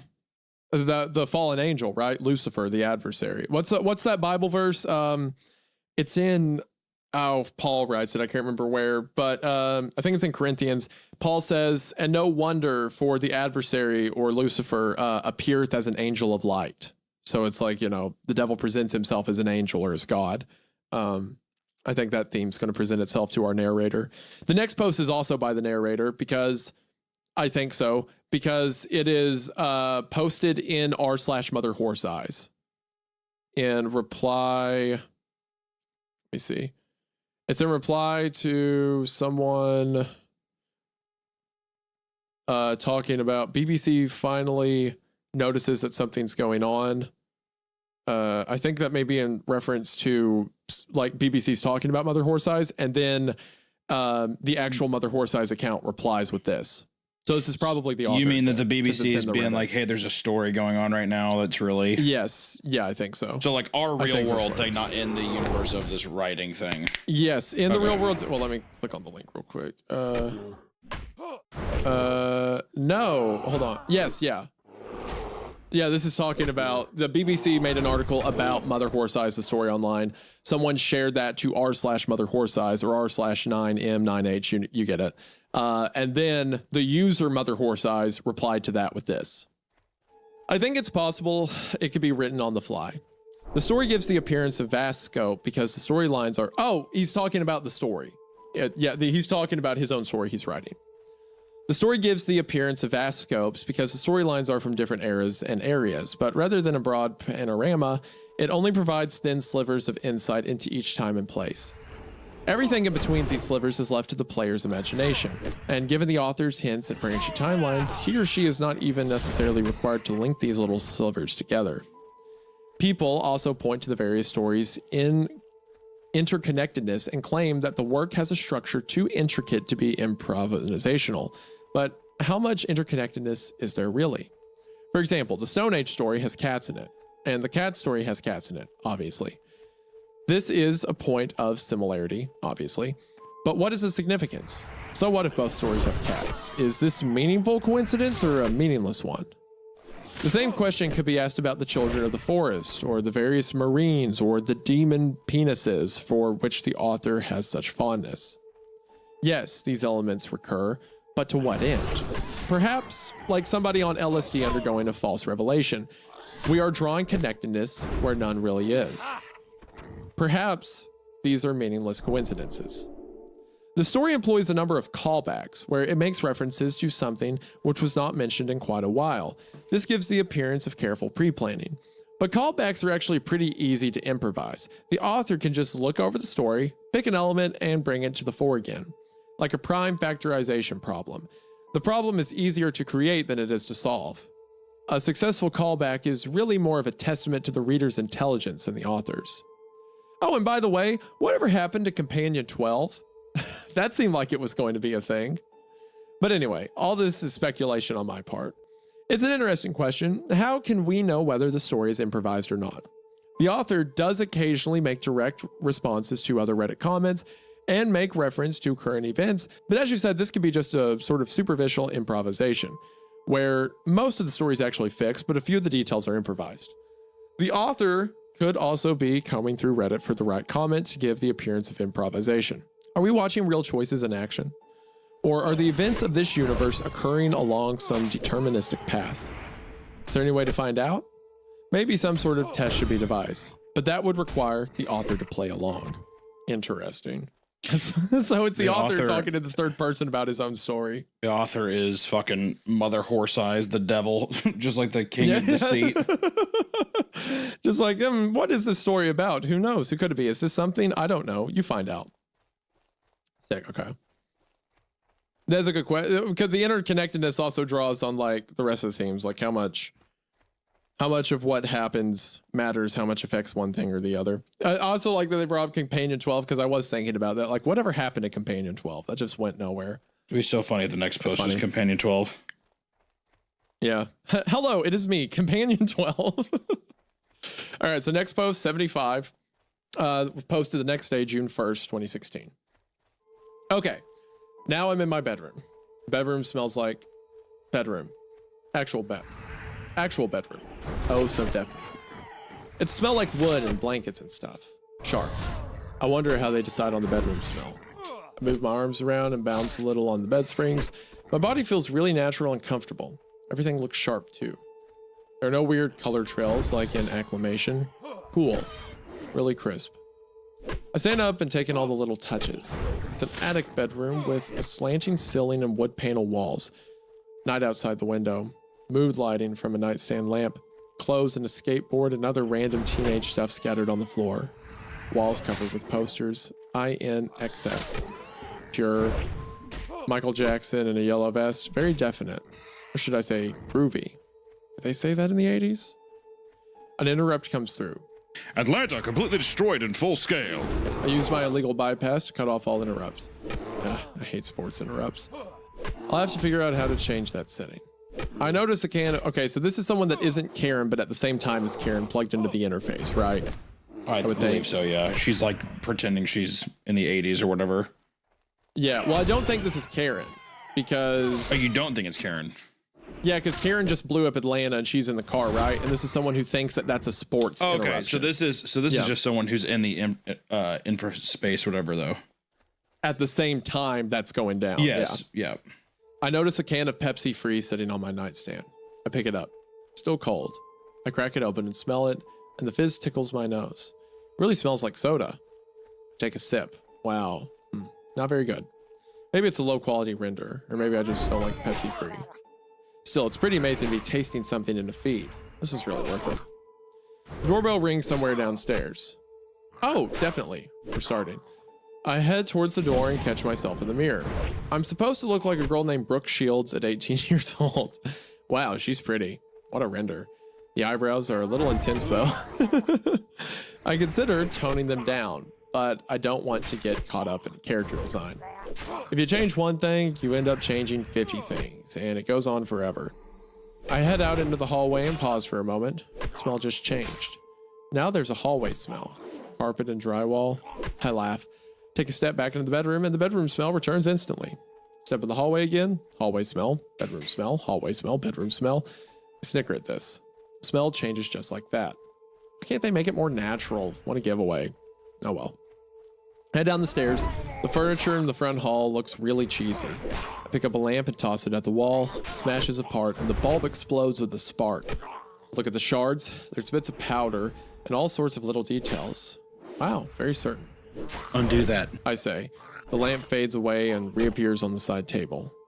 I open the front door. Guy stands there with swept back blonde hair and a baggy red and black jacket with the collar popped and the sleeves rolled up. Nice. Gives me a killer smile and says, "Hey, babe. What took you so long?" A blast of electric guitar hits me, and the guy floats up out over the front lawn, becoming 2 stories tall and striking a sexy pose. Colors fill the night sky. Sparkling starlight showers him, and synth beat kicks in. An announcer shouts, Corey Lancer, high school hotshot and rock and roll renegade. He's a fast talker with a slick attitude, a guy who can make anything happen. All the girls want him, but all he wants is one thing, the Ferrari 288 GTO. A red sports car comes flying out of the sky and does crazy circles around Corey while he strikes more sexy poses and the music thumps. It's the fastest street legal car in existence. Only 272 produced. This is Corey's dream. Corey's obsession. Corey's life. He'll do anything to get one, and he needs your help. Can you get the car? Can you win his heart? Are you ready for 80s Turbo Ascension? Shit, I should have looked the summary closer. I'm not really into cars, and this doesn't really seem like a very interesting narrative. Still, Corey is really well rendered. Blonde hair, blue eyes, a bit of mischief in his smile. I like it. I wonder if he'll be controlled by an AI or a Filipino. Floats back down to me and returns to normal size. So, what's up? He said with a devilish little grin. Wow, this is A stuff. Just doing my hair. I said, flicking my huge brown mane off my shoulder. This Brooke Shields lady has an absurd amount of hair. You chicks. Corey says, leaning forward and giving me a kiss. His mouth tastes like bubblegum. Kiss feels perfect. Yeah, just definitely. I feel Corey's chest through his shirt. Skinny, but nice. Think about toning him up a bit. Nah, it's better to just go with the default settings. So, listen. There's a race tonight at the Speed Max track. Corey says in his cute California accent. The Crystal Cobras put out a challenge and they're taking all comers. The prize is... I don't really like racing. Corey thinks for a moment. Character animation. He looks cute thinking. Sharp eyebrows pressed together. Now he's taking too long, and it's getting awkward. I think he's controlled by a Filipino. Or maybe there's lag. He snaps back into action. Okay, listen. There's gonna be a dance-off at Club Heatwave. The Crystal Cobras put out a challenge. They're taking all comers. The prize is $100,000. That's so funny. The system or whoever's controlling it can't work the race into the narrative, so it's like the same group is also putting on a dance off. They're also the Crystal Cobras are also doing that. Coincidentally, same prize, same night. Ignore the first thing I said. The race is actually next week, so don't worry about that one. Don't worry, I was wrong. It's the dance tonight for sure, unless you want it to be tonight. Dancing? Yeah, that'd be one way to try out my body. Sounds groovy. But I can't help but think of another way to give this body a test drive. I slip my hand down into my tight purple skirt and feel my... There's a lot of haunting lines for you today, bud. Yeah, it's a rough one. I'm being tested. And feel my what'd you call it? Poo-tang. That's good. Pussy. Feel my poo-tang. Feels his pussy. Oh, yeeks. They really have everything working down there. Should I do it already? Just 5 minutes into the narrative? No, why not? Everybody does it right away. Corey looks really good. I wonder what kind of cock they rendered him with. But no, I should at least go half an hour without sliding it up. Dancing will be fun. Corey holds out his arm like a gentleman, and I take it. He leads me down the front walk to his car. smeary old junk ride with dents and rust all over it. Sorry, hon. It's only temporary. Corey says as we come up on the car. I promise you, by the end of this week, I'm gonna have a Ferrari 288 GTO. The fastest street legal car in the world. It's my dream. It's my obsession. I'll do anything to... But I'm not listening. There's something in the bushes by the road. I wonder if this is actually one of those fake out horror narratives. I really hate scary stuff. I bend over and look out into the bushes. A pair of shining eyes stare back at me. You, what the hell? There's an old naked lady hiding in the bushes. Hell yeah. Oh, it's the woman. It's the crone from the Stone Age story. The goddamn crone. It's the crone, but I bet. Okay, so again, I think the crone's mother, Horse Eyes, were a disciple of it. And Karen said in her story that as this was happening, like as it was blowing up, Q would do whatever it takes to stop her. So now I think she's intruding herself on other people's fantasies. Because this is just some girl who has a fantasy of being Brooke Shields and hooking up with the guy in the 80s, right? Yeah. So she just picked a narrative to get that done. This is what a lot of the fantasies people are living out are like. But now Q is showing her hand because of what Karen has done elsewhere. So Q, or mother, has to make her presence known to gain control. So help me God, Isaiah. If I don't get to see the crystal, so help me God, if I don't get to see the crystal cobras, I'm going to be fucking pissed.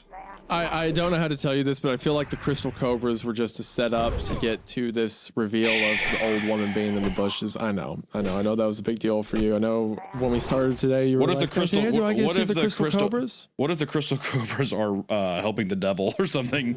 I mean, they were already doing a race. They were doing a dance off for $100,000. Maybe they're also doing a satanic ritual. You know what, Hunter? Maybe they'll show up. Maybe they'll show up just for you. We'll see. Yay. Yeah, the crystal cobras, really? Crystal cobra. The next one, oh, it's about the same thing. Okay, the next one's a continuation. We'll see if the crystal cobras are here. Okay. And it was posted on my birthday, 2016. Who cares, dude? June 2nd, 76 posts. I'm bored. That was sad. That was mean of you to say that, I think. I'm not sure. All right, 76 posts. Yerk. This naked old lady hiding in the bushes looks like the beginning of a storyline I don't want to go down. I really wish I had looked at the summary closer. Who knew something called 80s Turbo Ascension would have artisanal porn in it? I consider saying my safe word to stop the narrative, but I don't feel like going through the loading process again. Should have loaded my feed splits, but I rushed through the setup. That's so wild. It's like, I want to be a part of this porno and hook up in the 80s, but what if I wanted to do something else at the same time? It's like constant dopamine injection. The old lady's bony arms snake out of the bush and she grabs my ankle. Oh, certainly not. I yank my leg away and curse at her. Corey is looking at her with the same confused animation he used a moment ago. Is he already using the same animation? It's kind of low def. The crazy old lady comes stumbling out of the bush, her saggy old boobs flopping around. Awesome. Yeah, what kind of narrative is this? I pick up a nearby potted plant and smash it over her head. It breaks apart pretty nice, full of high-def dirt. The lady falls on the ground and starts moaning. I back away to watch how the scene develops between Corey and her. It looks like her leg isn't quite attached to the rest of her. You can see the meat inside her hip. Really low def. Corey just stands there, cycling through different animations. He turns to me and shrugs and says, "Hey, babe, that's life." I stare at him. Is that how the storyline's supposed to go? Hold on, what is the leg isn't quite attached to the hip? Is that implying she got segmented? Like she passed through a portal? I think, or a part of her. I couldn't tell. I was also reading it like it was rot at first too, but I'm not sure. It could be. We'll see. We'll keep going. He runs his hand through his hair and says, "Cute skirt." What the hell? This narrative's bugged up. Let's go. I say, going to Corey's car and opening the door. It's an old hand-driven with a fixed wheel. You want me to drive? Corey asks, coming over. Yeah, maybe you better. A minute later, we're cruising down the freeway, listening to some oldie about a girl named Jessie. Scenery looks cool, with the blue freeway lights passing by an old-fashioned neon metro in the background. Corey is running through his backstory, talking about the Ferrari or whatever. I can't ignore the fact I feel a little bored. I'm just 10 minutes into my first direct sense feed narrative, and I'm already a little bored. Was the surgery really worth all that money? I don't even want to think about what it costs. I slip my hand in my skirt again and touch my...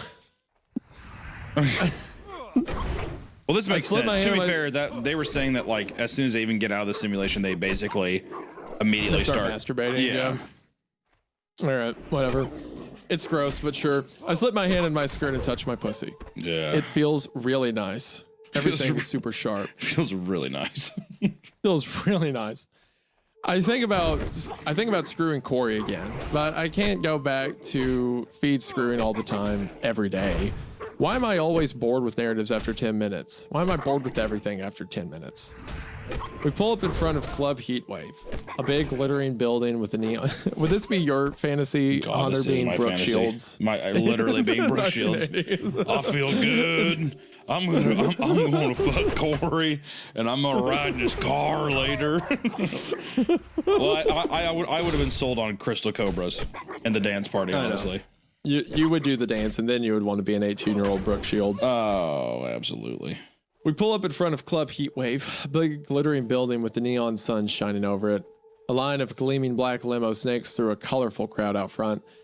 We park in the player spot across the street and head to the grand entrance. Corey leading me by the hand. Music thumps from within. People are waiting in line. Corey says something to the bouncer and we slip past. The entrance hall is all mirrors and neon. I can feel the beat of the music passing through my entire body. It's cool. The singer tells me to go out of his dreams and into his car. The inside is filled with shadowy bodies dancing through strobe lights and lasers and artificial fog. Cheesy but kind of fun. Even has that fake fog smell. Want to get some practice in? Corey asks, giving me a bump and a little squeeze. Oh, this one's naughty. We head out on the dance floor and start to cut it up. Wow, Corey's dancing's terrible. It's like a motion glitch. I guess they have to give him some old moves, but do they have to make it this bad? It's kind of ruining the storyline. Look across the dance floor and see a tall man in a black suit with black hair standing perfectly still among the dancing crowd. He is watching me with dark eyes. There's a sort of glow around him so that I can tell he's going to be a part of the storyline. Lean over to Corey and ask, Who is that? Corey stares at the man for a moment, then runs his hands through his hair and says, Cute skirt. Interesting. It's like it won't acknowledge it. Huh? Well, it's also not a part of it's not a part of the protocol. So it's not sure doesn't what know to how do. to deal with it. So yeah. these things are outside Yeah. entities influencing the program. A man in a black suit with black hair. We don't know who that is, right? Yeah. Not that I'm aware of yet. What the hell, Corey? The dark man crosses the dance floor, coming toward me. The other dancers don't move out of the way, and he passes right through them without breaking his stride. Some programming. Now he stands in front of me, looking down at me with his gleaming black eyes. Oh wow, what an incredible render this guy is. I mean, this is outright art, like Rembrandt style. Say what you will about the game's production, they really know how to build hot guys.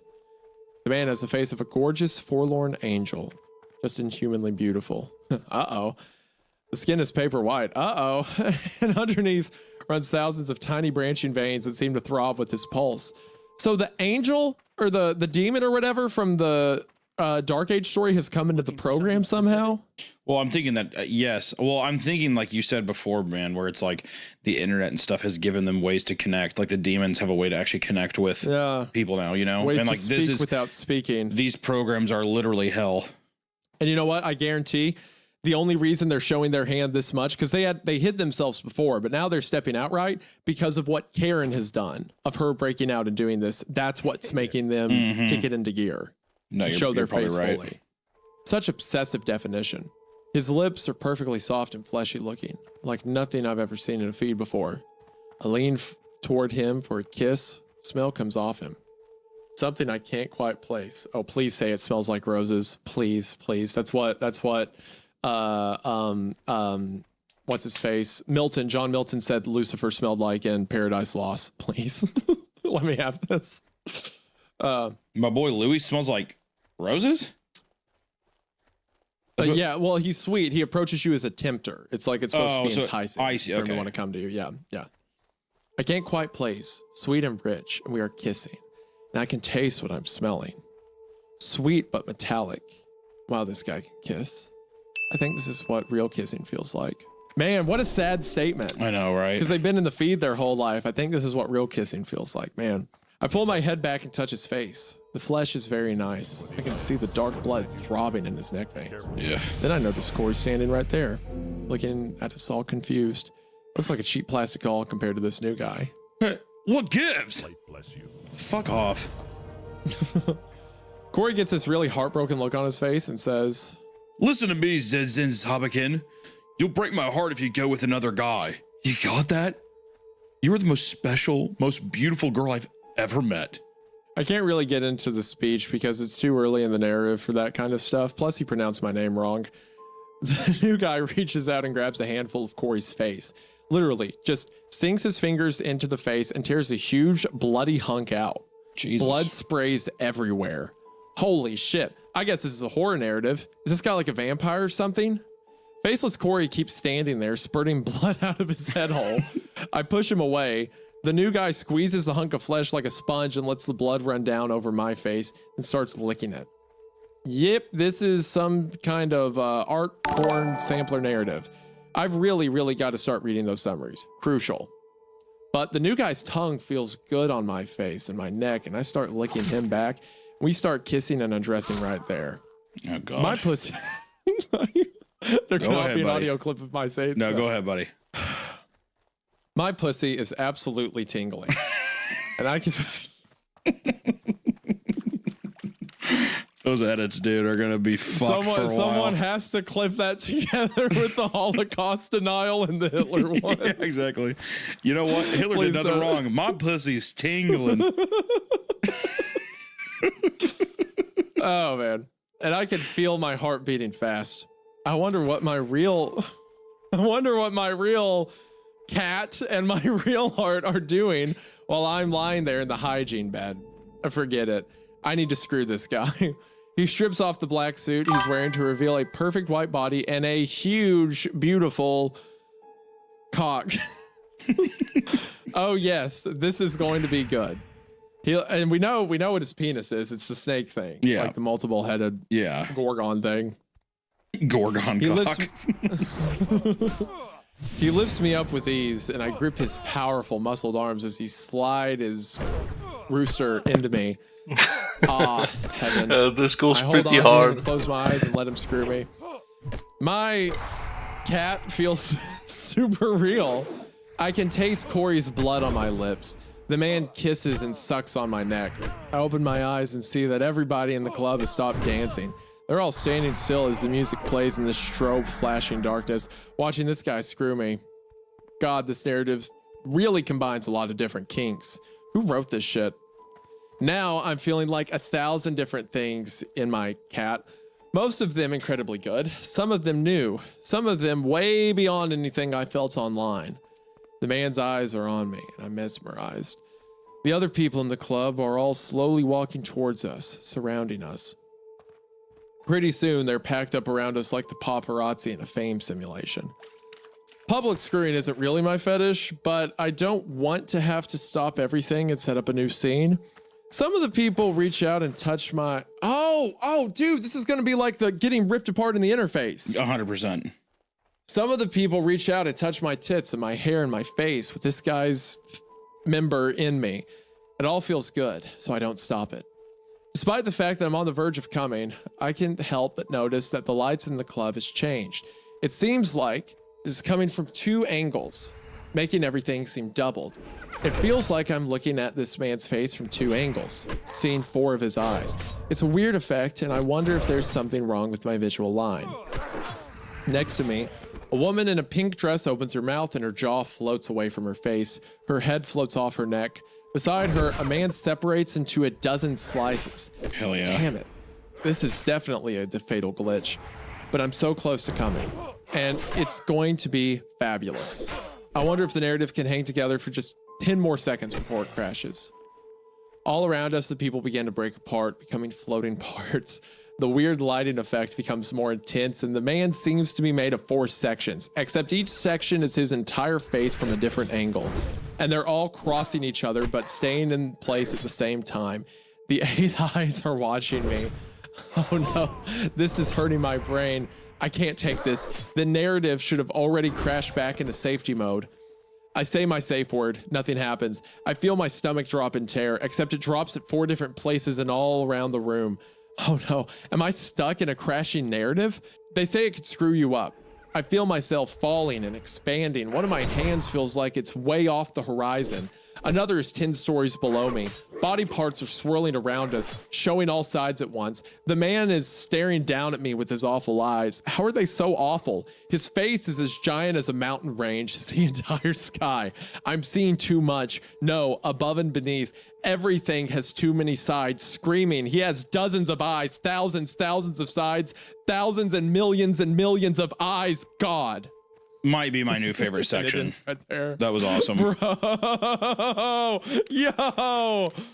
Oh, it starts out as like an 80s fantasy romance, and it becomes like the devil or one of the fallen angels like impregnating her, and then all of the people in the club reveal themselves as the true part. It's like the flesh interface didn't need to be flesh anymore. It became digital, and now just as people are ripped apart by hands and teeth, they're being ripped apart here in a digital sense, and they're experiencing hyperspace. They're seeing fifth and sixth dimensions all at once, and everything's impossibly big and small and too many things in the same place all at once. It is something minds were not meant to represent, and it's always been there in the background of the infraspace, and it wasn't until Karen made Q play its hand that now the mother has to show herself for what it is, the demon behind the curtain, the demon behind the veil that has to speak without speaking. Oh gosh. Oh, it's God behind the veil. They found it. Oh, and God was there the whole time. We'll have They to just do, couldn't we'll have find to do him a yet. video like ranking every section. I really want to go back through and be like, which one was my favorite? But right now, literally 76 is my favorite section so far. Gosh, dude. That sounds right up your alley. Like it becomes a weird sex thing at an 80s club, and then it becomes like demons and they're getting ripped apart and stuff like that. That's great. Oh my gosh, dude. It's also too, it plays really well into like, also like just a person, like we've heard it before about people being like, yeah, people get so hooked and it's a world where it's instant gratification. So hearing this person like complain the whole time about like, oh, their render quality is not very good. But then when this stuff starts happening, they think that it's like a positive experience until it becomes something so sensory overloading that she probably like her fucking brain melted or something. Mm-hmm. So sick. That was just great, man. Like all the themes of it, and like it's an angel thing that she realizes midway. It was like a Rosemary's Baby scene. Like, oh, it's pleasurable. Then you see the eyes and realize it's the devil or Satan that you're with. Like, also you saying cat like a flustered mom was really funny.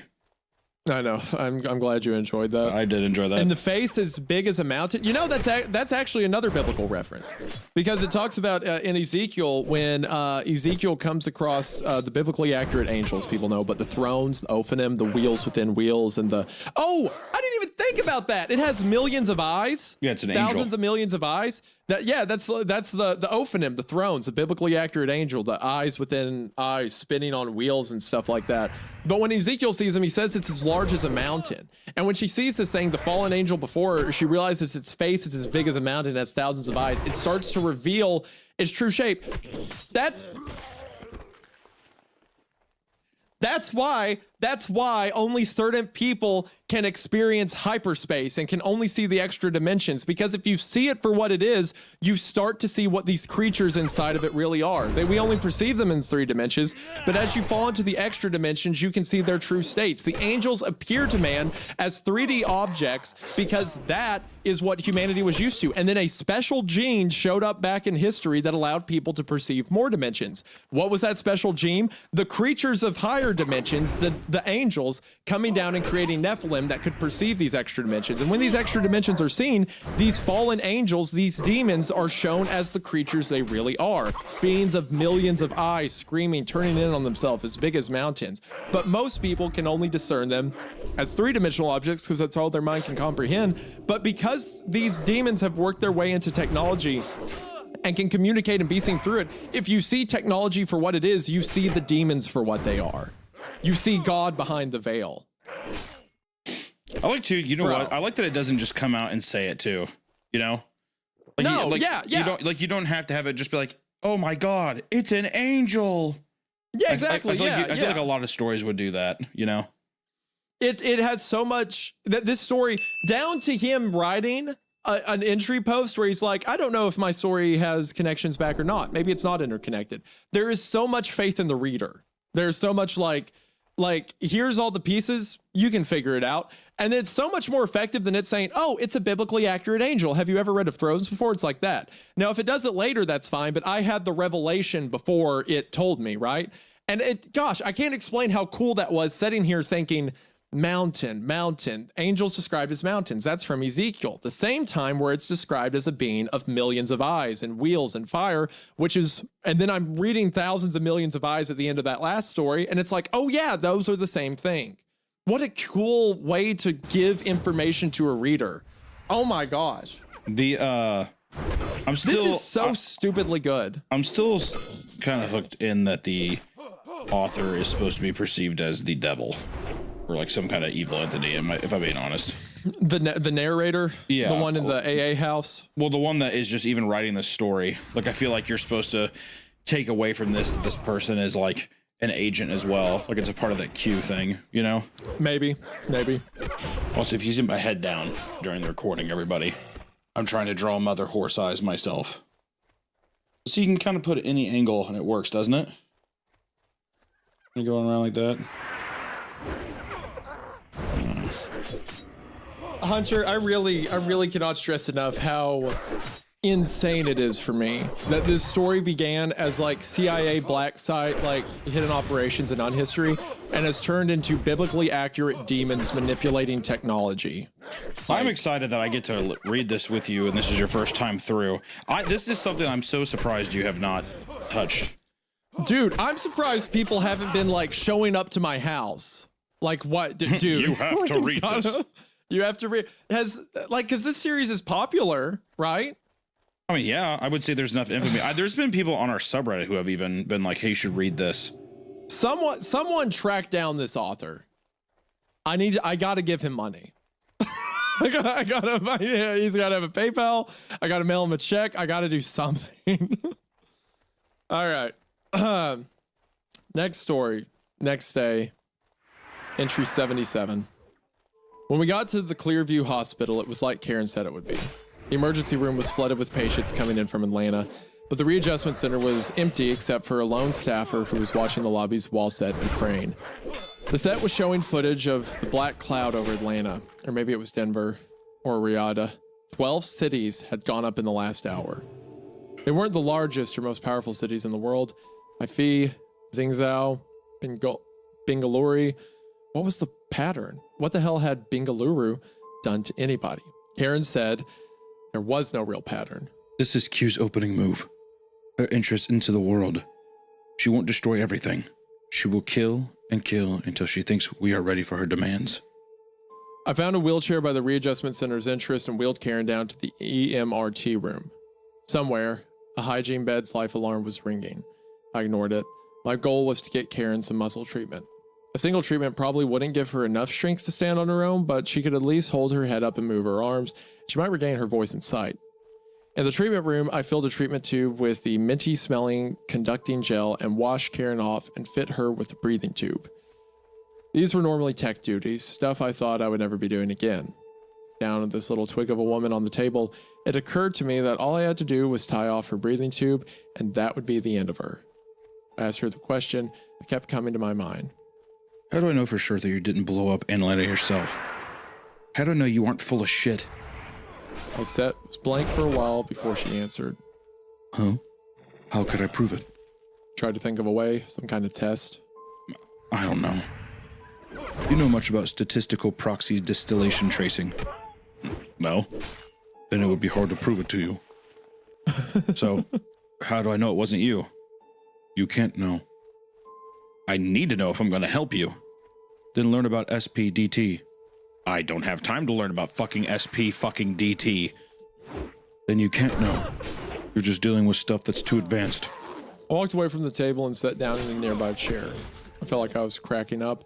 The urge to cry had come and passed every few minutes, and it came again. I don't know what to do. I told you. We must get to upstate New York. There's a way to defeat Q. Maybe you are Q. Listen before you put me in the gel. I want you to pull my jack battery. Cut it off. And that would prove you're not Q? Not really. I could have scripted everything. Oh. but it would mean I can't directly order nuclear strikes. Oh, well, that's a relief.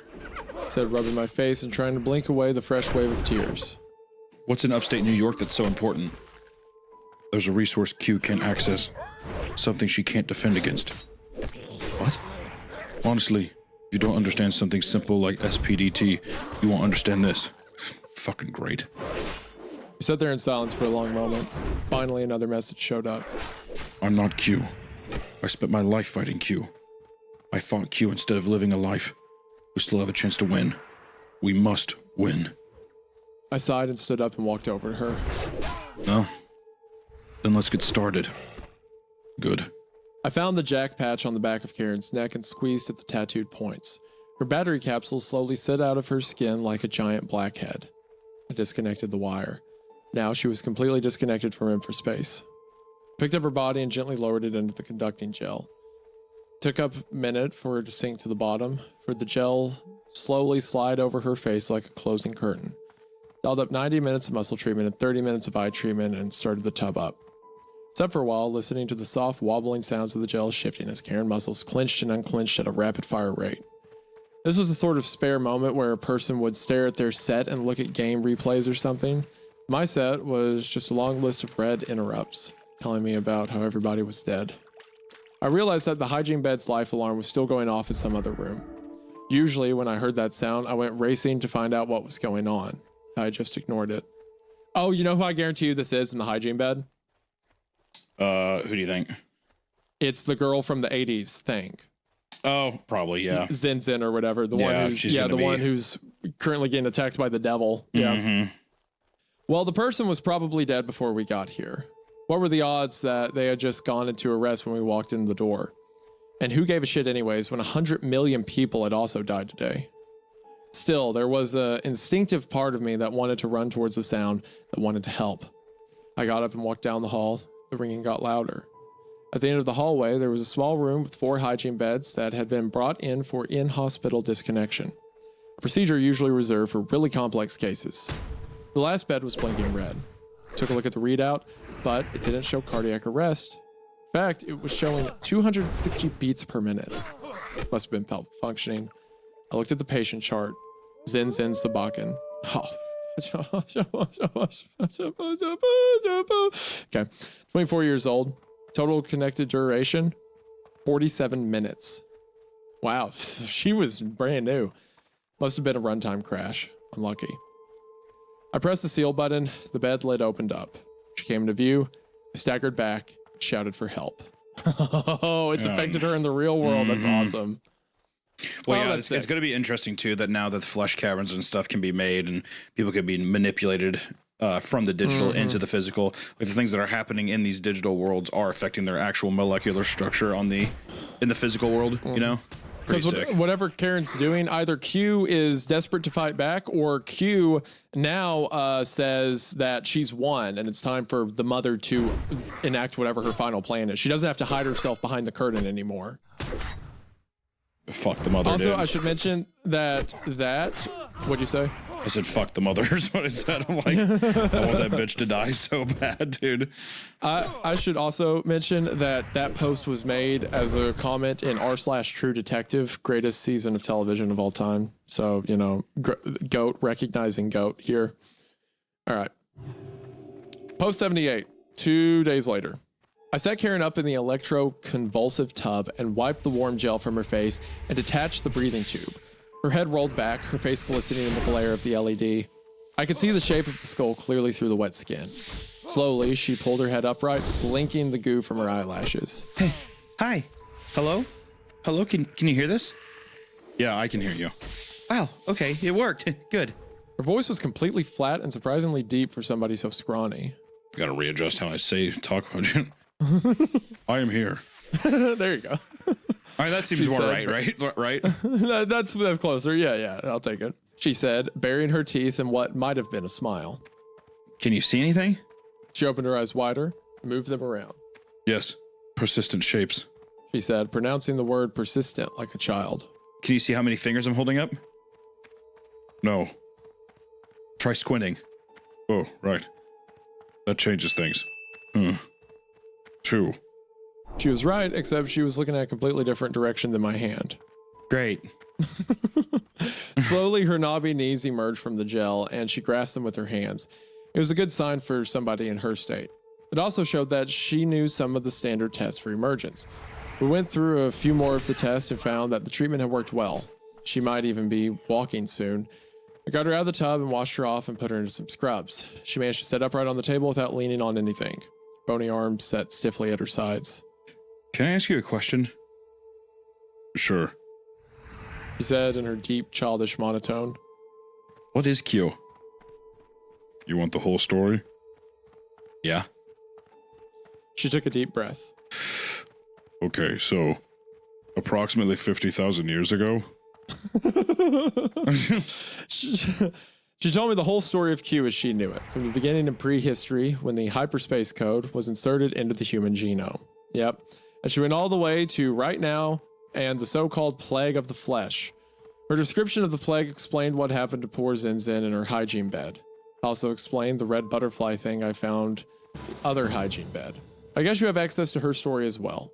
Hopefully she wrote down the whole history of Q because I honestly didn't understand it all and couldn't do it justice.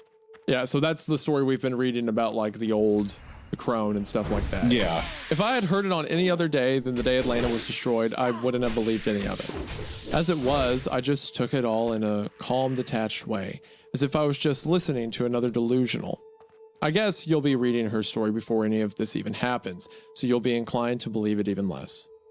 So at that point, I asked her how she knew so much about Q, like what its plans were and everything.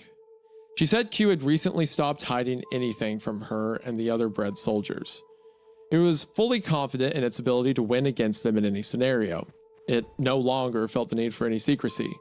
I asked her why it had tried to kill her, and she said that it hadn't. It was planning to destroy Atlanta anyways. She had arranged for the assassin herself an improvisation to get her out of the city more quickly. I asked her if her ability to see all those extra dimensions allowed her to see into the future. She told me that she could only see extra dimensions in the freed realm.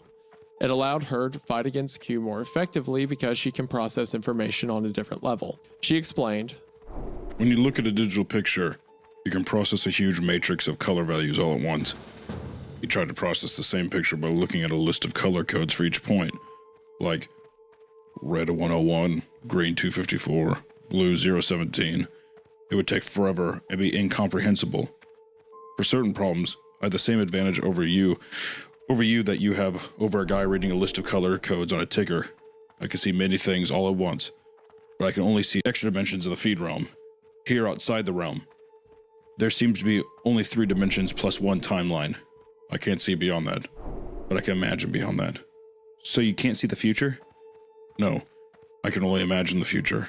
I can imagine a lot of futures. Then why'd you hire an assassin for yourself? I mean, it just seems like a really risky move. Like something that was unlikely to pan out. Oh, I couldn't imagine many scenarios where it wouldn't have worked. Really? What if I've just been like, fuck this, I'm out of here? Oh, come now.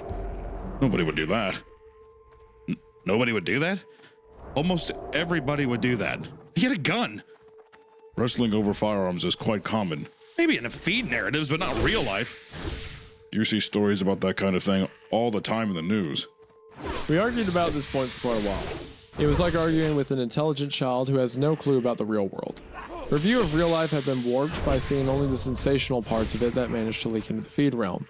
She seemed completely unaware that most basic and fundamental fact of human life, that most of it is boring. Most of it is just waiting around. That people go through large portions of their lives tired and sleepy and wanting to lie down. I tried to convince her of this, but in her short time in the real world, she had experienced a murder, a drone strike, nuclear holocaust, so I wasn't having much success until, lo and behold, she got tired and wanted to lie down. I helped her onto a gurney, and we made plans to head towards Plattsburgh in upstate New York. She said that the key to defeating Q was somewhere near there. Of course, she was lying to me, but I didn't realize it at the time. Interesting. There you go. There's your Karen story again. The banger. I do like Karen.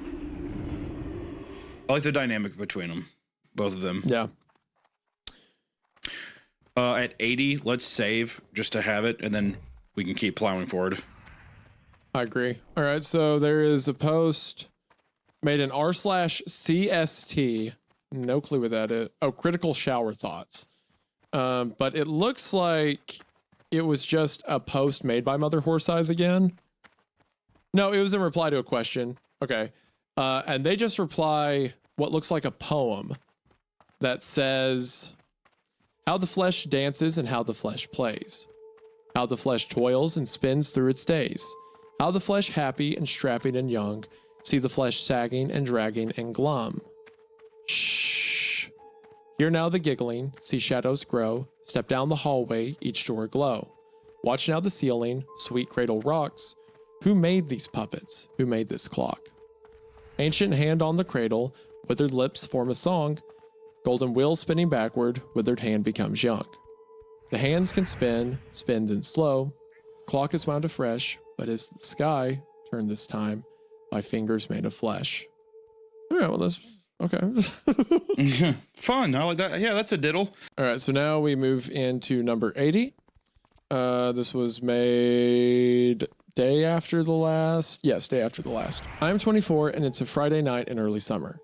Sun is settling down into a haze beyond the mountains, and the city's concrete is beginning to cool after a baking day.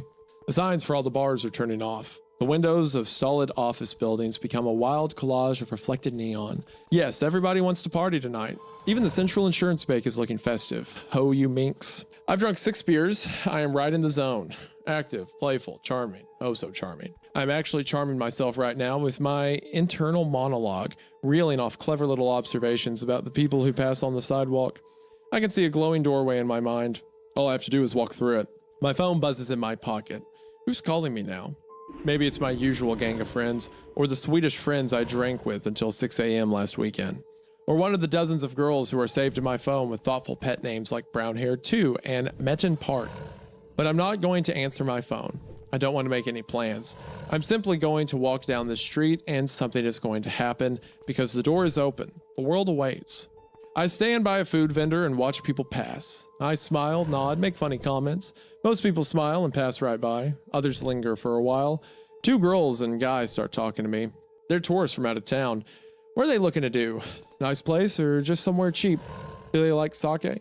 I know just the place. Sure, no problem. And we're off. Soon we're sitting in a booth. The sake is arriving at regular intervals, and I'm telling crazy stories and snapping off jokes, and I'm listening to them, and they're telling me about themselves, and one of the girls keeps glancing at me when she thinks I'm not looking. And I'm 30. And I'm in a darkened apartment, hunched over the glow of my laptop screen, jacking off. I finish and go to the bathroom to wash up, and there's that moment, that same moment, where I have to look at my blotchy face in the mirror and say, well, not my proudest moment, in my head. The same joke I make to myself every time. When I'm done, I stand in the doorway of my bathroom and look at the tiny studio apartment. A desk, a laptop, a futon, a small window with the curtains closed against the summer glare, a crowd of empty bottles on the floor by the door, the stink of old sweat and beer. I whimper. The door is closed. The door is closed forever. I am locked in this apartment, this little box closed off from the world. Now that the jerking off is done, the jitteriness starts to creep back in. Oh, nightmare. I want a drink, but it's only 3 p.m. I've only been awake for half an hour. I should wait until at least 8 before drinking, at least 6, but this is torment. I need some now or I will have some kind of seizure. Just 2 shots, that's it. And then no drinking until I'm 33. And I'm sitting in the 24-hour club listening to a man talk about a mouse that changed his life. He had been living out of his car for a month and it was so full of trash that the mouse started living there too. This was this problem that finally broke him. That finally showed him the absurdity of it all. That finally made him get sober. How do you set mouse traps in a car? It's a pretty good story, but I've heard it before. Stolid Haircut walks into the meeting late again. I call him Stolid Haircut because I don't know his name, but he has a respectable Republican haircut.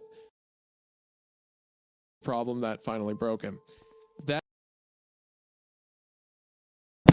Okay, I'm gonna end the stream.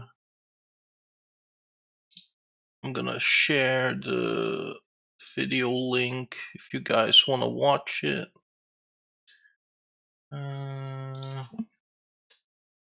That's the right time as well.